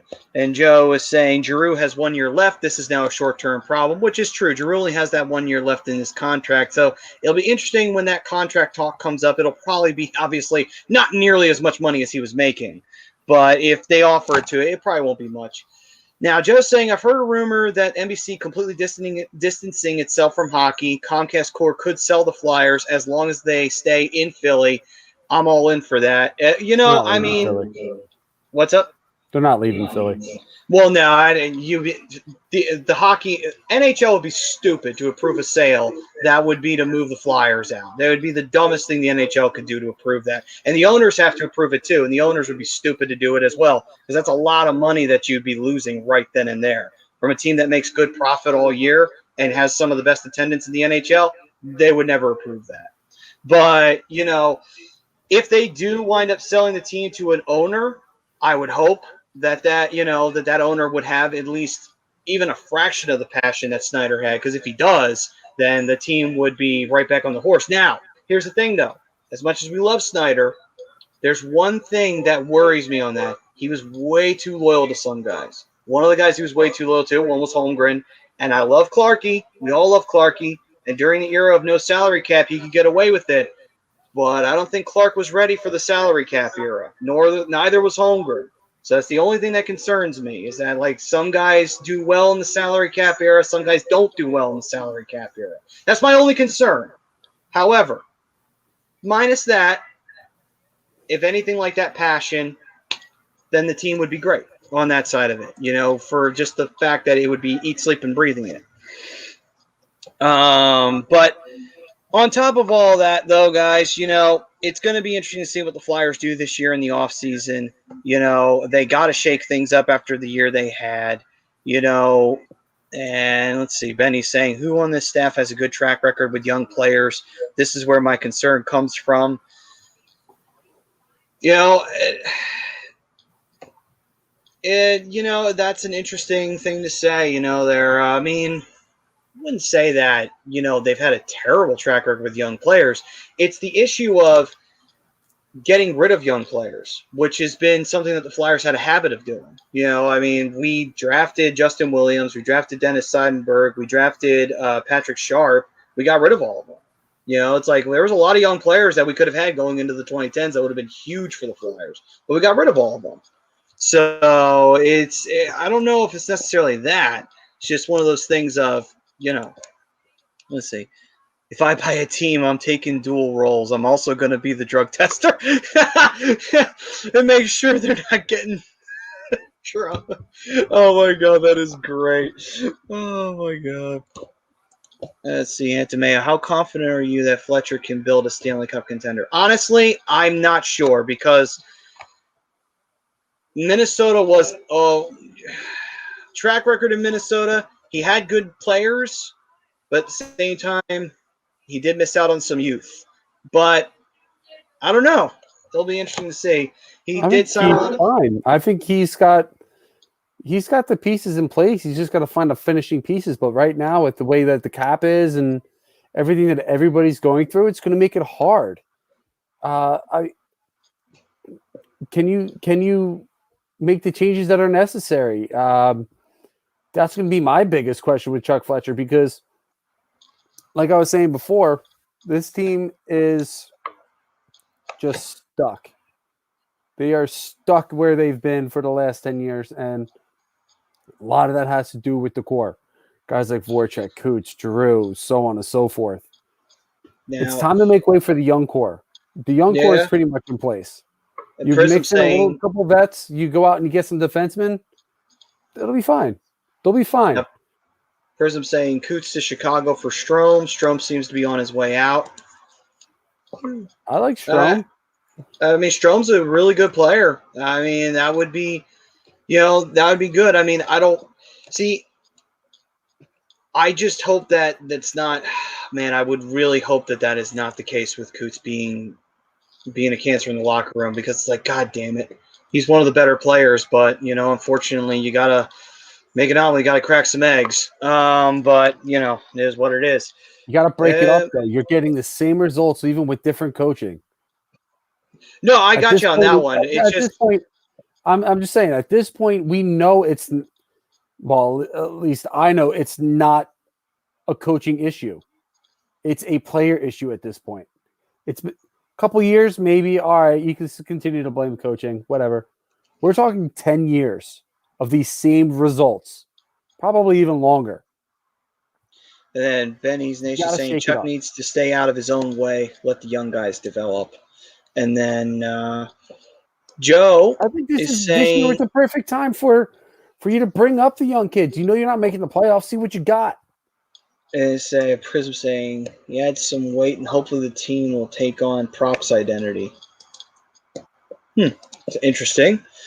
Just said, if the Flyers ever did relocate, me and Pove could become 100% devout and miserable Calgary Flames fans.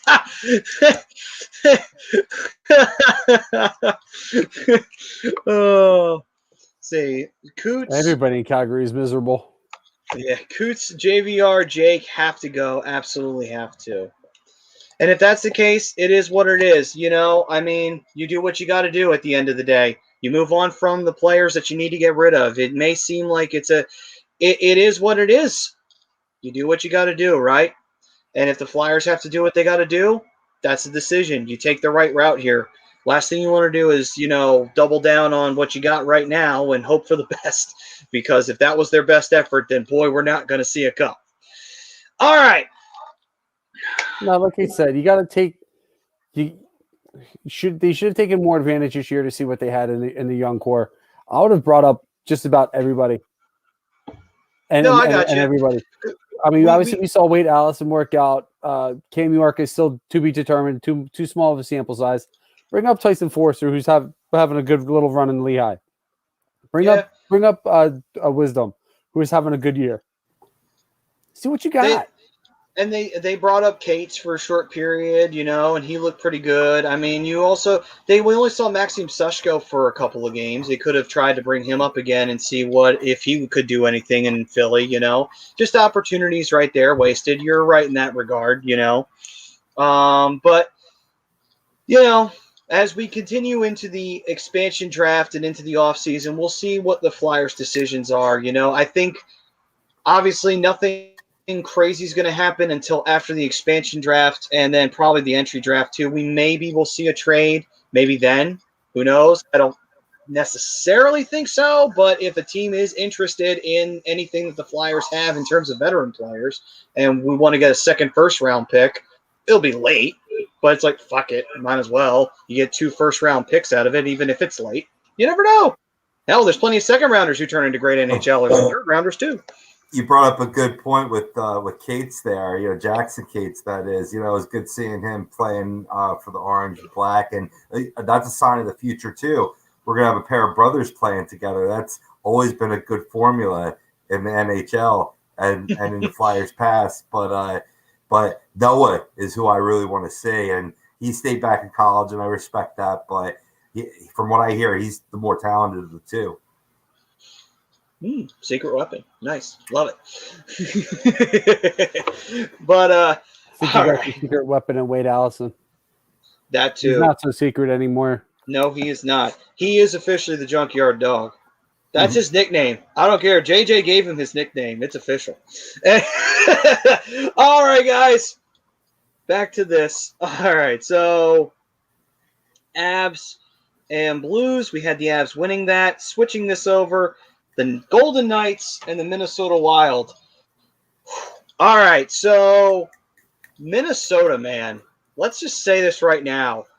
Even if Minnesota's journey ends here, I got to give it to them. Like a team that we really thought wasn't going to, you know, if they were going to make it, it was going to be barely, and that they were just going to hover in that sort of they exist range, because that's pretty much what Minnesota's been doing for the better part of 4 seasons now. And yet, they come out this year with the hottest rookie this year in the entire season, and they have just crushed it with the offense going nonstop.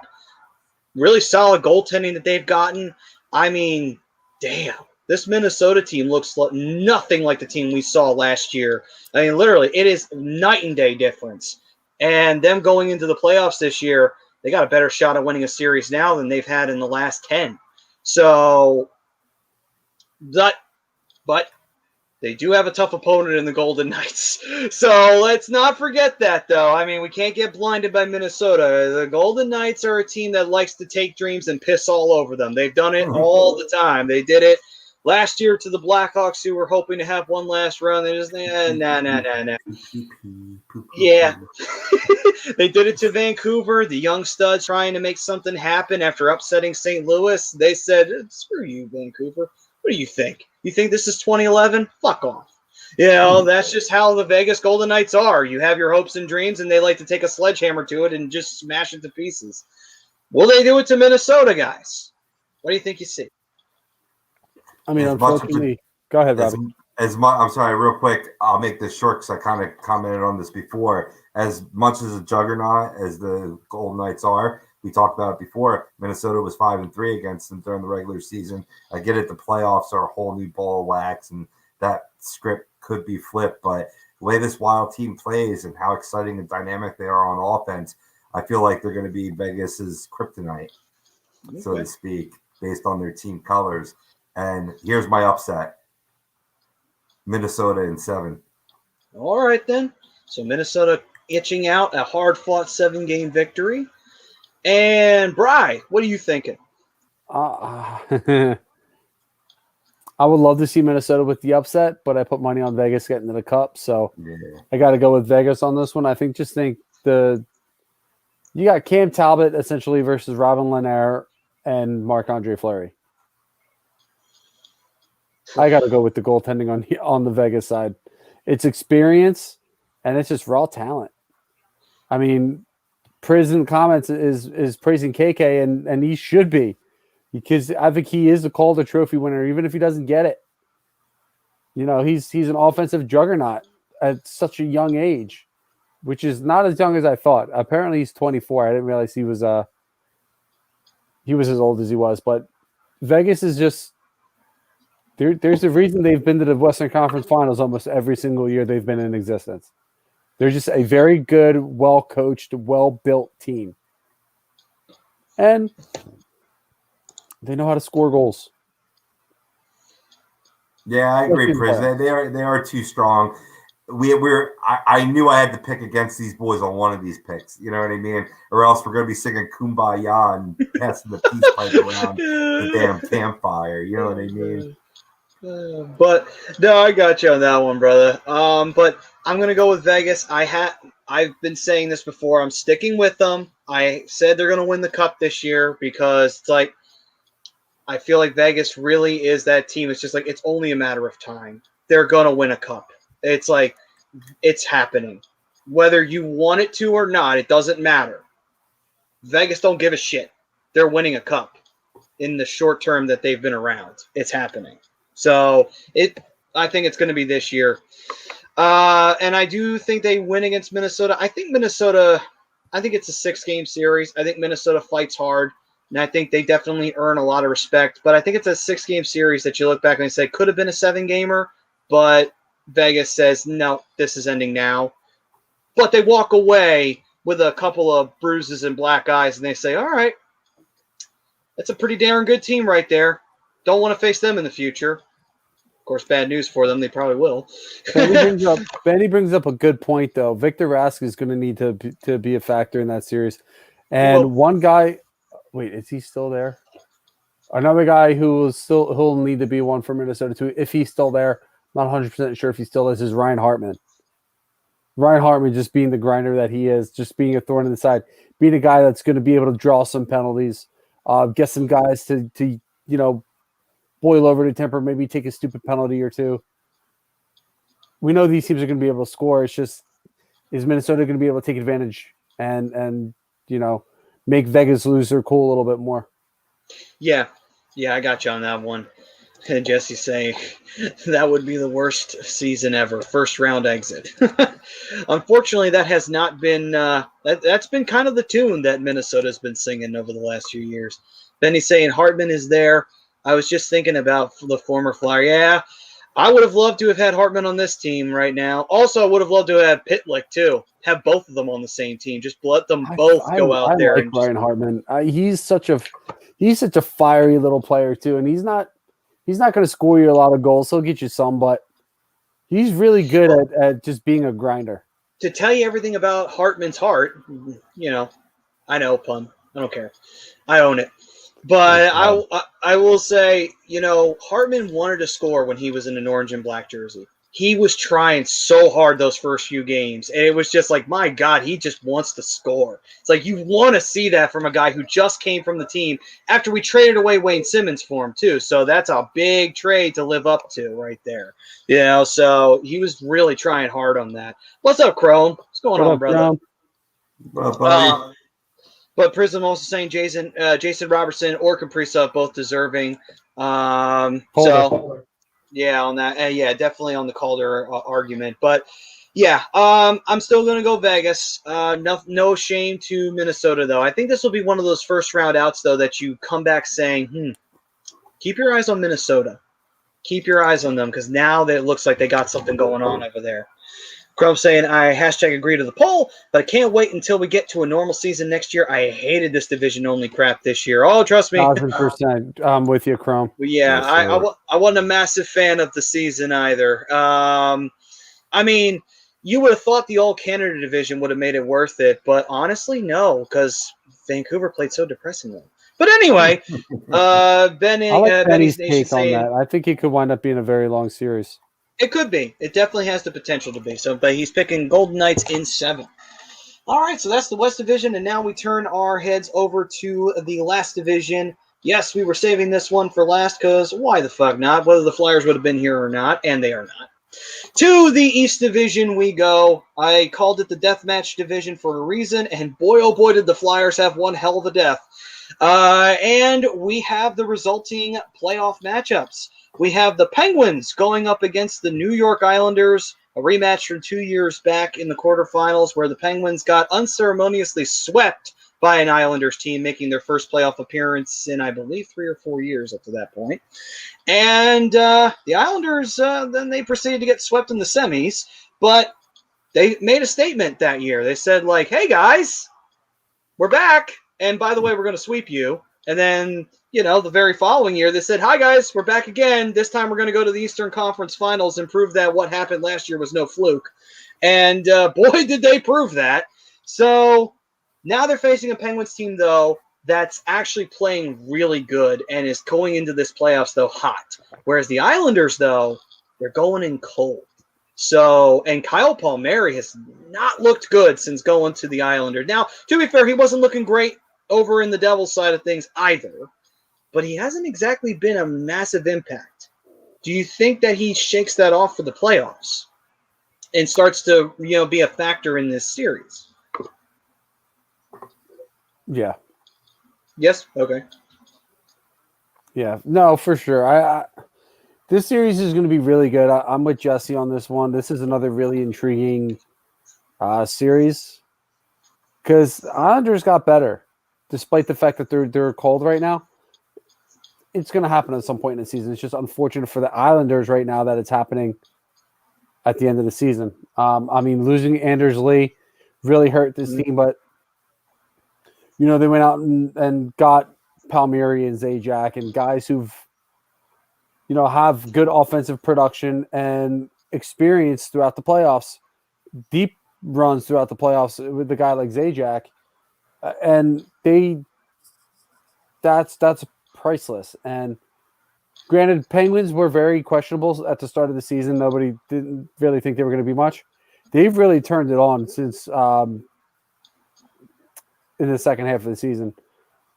Adding Jeff Carter's huge. Obviously, that's more experience that you have in the locker room, and that's more offensive firepower.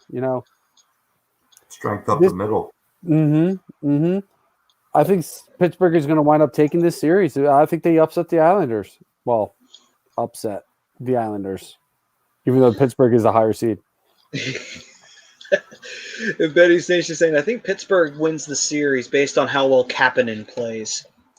Yeah, he's going to be a factor too. Also, I just think Tristan Jarry got better as the season went on too. Absolutely. And Jesse Davis saying East Division first round is the best out of all of them. I mean, that when we saw that way that division shaked out, we were like, holy shit, that division is not nice. Because you took two of the better teams that you had, and you took Boston out of the Atlantic Division, threw them in there, and then you already had the really tough stacked teams that you had in the Metropolitan. So it's like, oh shit, that division is not pretty at all. And it was not pretty when the season got going. it goes back to the way we began the show with the poll. I mean, you have the East and the West being two tough divisions to get through, and whereas the North and Central are a lot easier.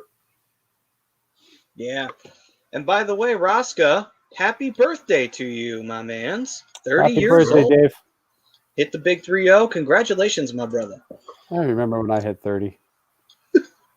It's almost 6 years ago. Best recommendation: take care of your body now, man, because it goes downhill. Oh, trust me, I'm real fast. I'm working on that. 6 a.m. gym calls. Ugh. All But it's right. paying off. Get It's it. paying off. So, Yeah. gentlemen, what are you thinking? Isles or Pens? Penguins. Penguins? All right. What about you, Rob? Ooh, that came out of nowhere. I mean, yeah, the Islanders. Yeah, this could be a great series. I agree with Jesse. I could see this going 6 or 7. I think Pittsburgh is one of the teams that now benefits from an earlier round because they got ousted out of the opening round. Last year. So I mean, they're a fresh team, a hungry team that showed dominance down the stretch to go, win this division. And the Islanders are cold right now. I think it's poor timing, and I don't think it'll be a bloodbath. But I do think the Penguins win the series. All right, then. Roscoe's going with the Penguins on that one. Benny's is going with the Islanders in 7. Pick the Penguins. Fuck my life. By the way, Prism, happy belated B-Day to you because his was on the 11th, so we didn't get a chance to do that. So happy birthday to you. Oh, shit. Yeah, man, absolutely. Oh, happy birthday, Pris. Belated. And Prism saying Islanders, Barzell and the Islanders have better goaltenders. Yeah. Interesting. I mean, Jari's been up and down, but in the last couple of games I saw, Jari was playing very, very well when the Flyers saw them. So Yeah, that'll be a good matchup as well. yeah, but Penguins say what you want. Penguins still have Crosby. Yeah. They do, and you can't count them out on that. I mean, also Jeff Carter is going to be a factor in that as well because age has not affected him whatsoever. And then Jesse, his brother's birthday was on the 11th. So happy birthday to your brother, Jesse. We got birthdays all around here in May in the chat. May is a popular month for cool people's birthdays, man, and also a lot of athletes too. I think they were running through on MLB tonight. You got John Smoltz is a May birthday. Willie Mays is a May birthday. There was like 20 players they ran through. And it makes sense because a lot of parents are keeping themselves warm during those winter months. You know what I mean? I was about to say September. Yeah. All right.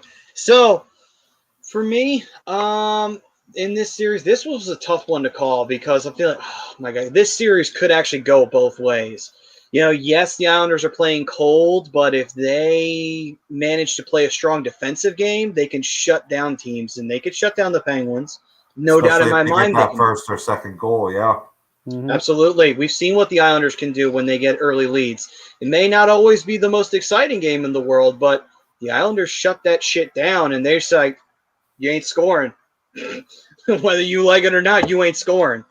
And I will say, fuck the Penguins. Islanders in 7. All right. I guess I'm the only one taking the Penguins here. Hercules. No, I'm taking the Penguins too. Oh, are you? I thought you said you were taking the Islanders. My bad. Nope. My bad. Oh, no, watching Seattle. All right, then. Ooh, I'm sure Dan Plesac is going to be pleased with this one. So Jesse saying, speaking of MLB, did you see that the Padres fan walked 40 yards and cleaned that dude's clock? Really? I did not see that. Oh, he didn't even say a word. He didn't do anything. He just walked right up to him and went, bah. So what happened? I have no idea. He just walked up to him and hit him. Oh, okay. And then no one really knows the reason. Out, okay. Too. Just knocked him clean out for no reason. I got to watch some quick pitch later. I don't know if we'll show him on quick pitch. Go to the A2D Real Talk page. It's on there. Joey DiBardino. By the way, good point bringing that up. John Marino, another very keep your eye on him for the Pens as well. Very good player for the Penguins. He's going to be a big player in their future. Let's see here, guys. So we've got the Isles and the Pens, our last matchup for the first round, and it will be, ironically, the first matchup of this year for the postseason. The Capitals and the Bruins. And these two teams have plenty of history in recent years. Actually, one of the more famous ones was in 2012. First round matchup. The Capitals unceremoniously dumped the Boston Bruins out of the first round when the Bruins were defending Cup champions. So There we go. Here's another matchup between the two. What do you think we're going to see out of these two guys? A lot. It's going to be similar to one of the other series I was talking about. It's going to be a lot of physicality. Absolutely. Similar to Florida and Tampa. I don't want to say it's going to be a bloodbath, but it's going to be a very physical series. I think, Marchand's going to do his thing. Bergeron's going to do his thing. Tuukka Rask versus experienced Tuukka Rask versus Ilya Samsonov. Going to be an interesting series to say the least. Now, I think we're going to see. Do you think we're going to see good old cum fungus go over to Wilson and try to get him to do something stupid? Well, I'm not going to call him that, but yeah, I think Marchand does. He's going to do what he does best. He's going to get under people's skin. He's going to make people take stupid penalties, and that perfection line is going to do what they do best: score power play goals. If Washington can stay out of the box, I think it could be anybody's series, but I think the Bruins' experience and the guys they have on this roster, I think they do wind up winning this series. All right, then. Benny's Nation, can Marchand and Wilson knock each other out of this series? And I forgot, Prism, I'm sorry, we did have a new name for Wilson. It's Cum Bungus versus Pussy Pimple in the main event. Oh, man. They're great nicknames. That should be their official nicknames in hockey. But anyway. Why did the Phillies let go of Cesar Hernandez? Oh, this is so great. There's a meme for that now with the Padres punching the Rockies fan. And it goes, look, Bob, one punch. Oh, it didn't take long. Right. Yeah, well, you cut me deep with some of the things that you say, Prez. So. Yeah, but you shouldn't be cutting our fans. Come on. Anyway, you cut me first. What'd you do? I love you, Prez. You know that. Oh, all right. So, Brian, who did you pick? I got Boston. I think it's going to be a deep series. I think it's going to go deep, 6 or 7. But I think Boston winds up winning the series. All right, Robbie, what you got? I'll make it quick because I know we're up against it. I went wrong. I went amiss when I started picking against Boston when we were previewing this season. So I learned from my error, my ways. The perfection line is what it's called. Pasternak might be the best goal scorer on the planet next to Nate McKinnon. So I think it's going to be a long series if Boston comes out. For me, I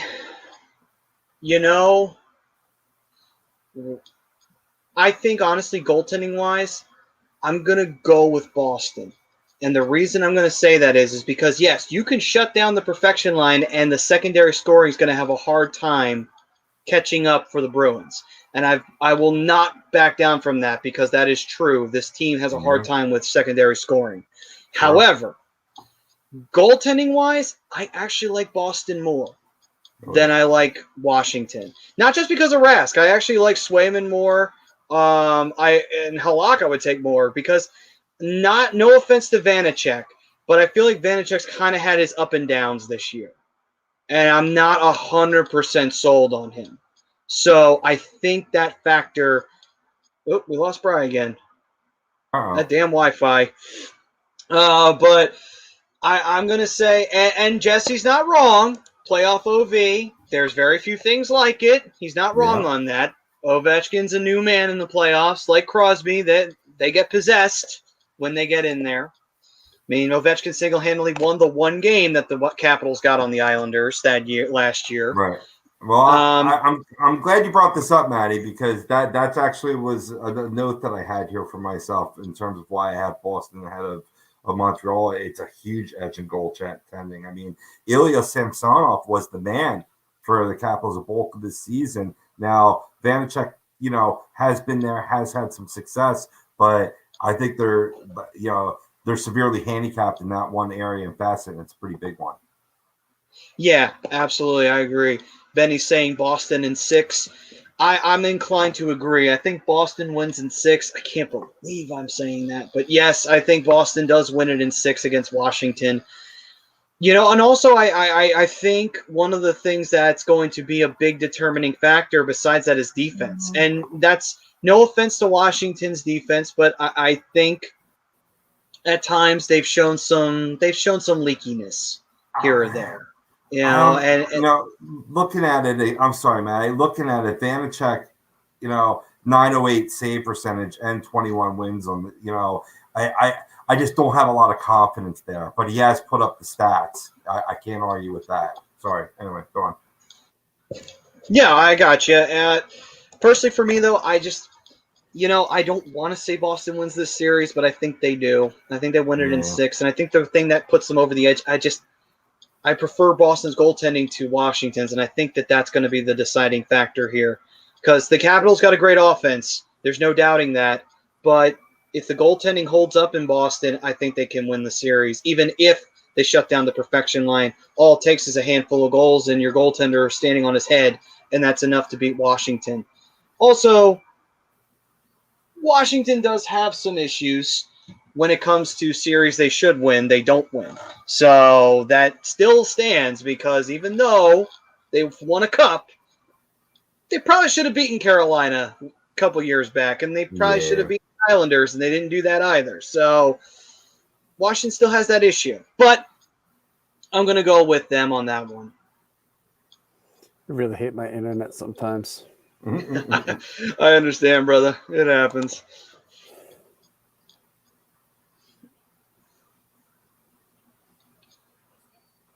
And Benny so we all have Boston? Yeah, I think so. Yeah, I think we got Boston moving on in this series. And Benny's saying, what is Vanacek's home road split? I feel like his struggles are on home ice, which if Washington does have home ice, I believe, in this series, so that doesn't help the situation.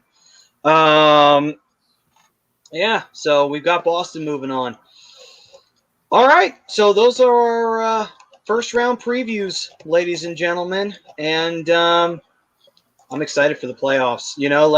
Even, this one-off year, it'll be interesting. We'll see how history looks back on this as whether it was a good thing or a bad thing. But, yeah, absolutely. Prism saying Washington in 6 only because cum fungus more than pussy pimple.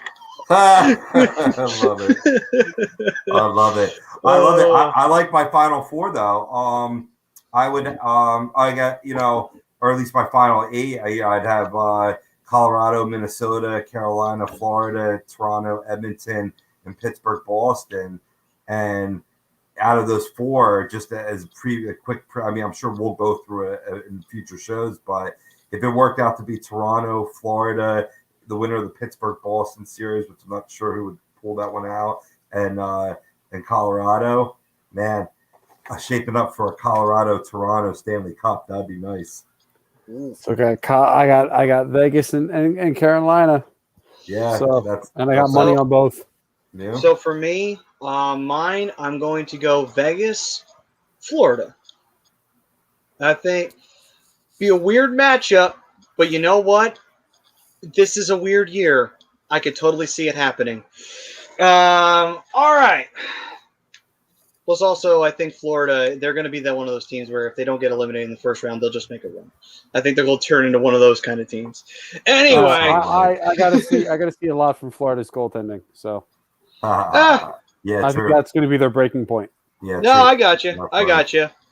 But anyway, that'll be a good storyline. Before you wrap it up, Maddie, sure. I got to give some shout outs real quick. Kind of a little homage to After Dark. I got to shout out our own Joel Farabee, being the second youngest Philadelphia Flyer to lead the team in goals. It was only 20, shortened season, but behind Eric Lindros by 30 days roughly. Big shout out to Farabee. Had a great season. Definitely good for the future. And a little shout out to Luke Henman, who becomes the first Seattle Kraken. They signed the 21-year-old, making him the team's. It was the team's first transaction since joining the NHL on April 30th. So he'll be the first of many after they rape all of our teams. Yep. Drafted him right out of the Quebec Major Junior League too. So Yes. Good for him. Congratulations for him. Hopefully he has a hopefully he gets to see Seattle's main roster. Now, Roska, why are you doing this to me, man? 30 years ago, Pittsburgh won their first Stanley Cup in 1991 in the month of May. Uh-oh.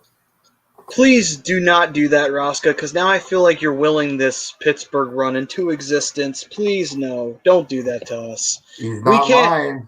Yeah, I know he's not lying, and that's the sad part. It's like, no, don't do this to us, man. I will take Vegas. I will take Vegas going on a dynasty and winning 5 straight Stanley freaking Cups than see Pittsburgh win another fucking one in my lifetime. Absolutely not. Oh God. Man, Plecak's dealing. It's the 8th inning with no outs.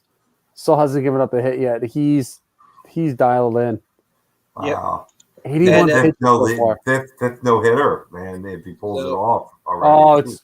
It's over. It's over. So, all right, gentlemen, we thank everybody for chiming in. We thank Prism. We thank Rosca. We thank all you guys. Every one of you guys. You guys make us what we are. You know, A2D would be nothing without you. Hockey Happy Hour would be nothing without you. We love you guys. We cherish you guys. And we hope to see you guys every week. And if you do want to continue supporting us, and we appreciate it so much, where can they go to continue supporting not only Hockey Happy Hour, but A2D Radio, Brian? Head over to PhillyDrinkers.com. That's Philly Drinkers LLC. There, get all your major merchandise from A2D there. They got all kinds of great stuff over there. T-shirts, hoodies, hats, mugs, stickers, shows-specific shirts, show-specific hoodies, beanies, all kinds of great stuff over there. It's PhillyDrinkers.com, Philly Drinkers LLC. Go grab your A2D merch there. All right. And as always, we are brought to you by Body Check Wellness, ladies and gentlemen, created by Riley Cote. Line of products using hemp, topicals, ointments, gummies. And if you want to, ladies and gentlemen, they do have a promo code that you can use on A2D, 20% off your order. So that is effective anytime you wish to use it. Also, when Riley Cote is on with us, you can get 40% off of a THC-free box, $140 worth of savings on that, ladies and gentlemen. An absolutely great value there and great products. Rob has put them over a million times because for good reason. They've done nothing but positives for him since he's gotten them. And along with that as well, we also have EXP Realty. As we said before, if you're looking to take that next step for a new brokerage, Alan Foy, and you can call him at 302-682-8820. Visit him on the web at alan.foy at exprealty.com. And another sponsor we want to talk about too is for anybody out there dealing with any kind of mental illness or any kind of addiction issues, we have the Counseling Center and Sunrise Detox. You can give them a call, 856-651-8117. Listen, we don't want to see you guys going through any problems. We don't want to see any loved ones that you have going through any problems. You don't want those addiction issues to spiral out of control. You don't want mental issues to spiral out of control. Get the help you or that loved one needs. 856-651-8117. So that way you can take care of yourself or take care of the ones you care about. And also Specialized Physical Therapy, Dr. Paul Vidal, Cherry Hill, Burlington, New Jersey. Brian got his shoulder taken care of there. Nothing but great people there. You can visit him on the web at www.specializedphysicaltherapy.com.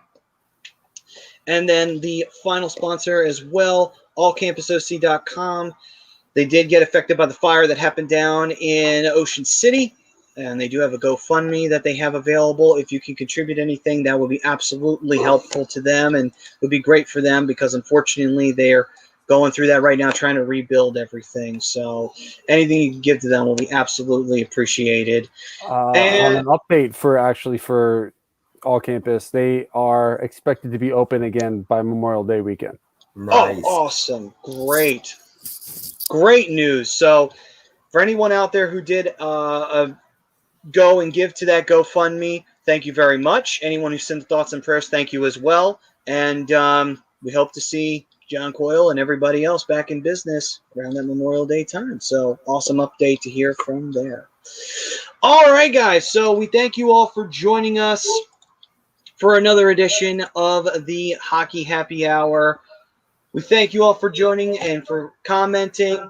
We know that restrictions are getting slowly taken down. The masks are slowly starting to come off, but they not yet. If your state hasn't given you the all clear, still wear it. I know. So close to touching that home plate and being done with it, but you haven't touched it yet. So wear the mask when you still go indoors in the restaurants and the stores. Don't worry. It's almost over. Almost over. The finish line is right there. Right there. But anyway, guys, we thank you for joining us. For Matt, the Darkwing Brian Daly, the Broken One Rob Povia. We'll see you guys next week when the playoffs are in full swing, and we'll see if anybody's gotten eliminated by then. Next week, right here on A2DRadio.com, all new Hockey Happy Hour. Peace and love, everyone.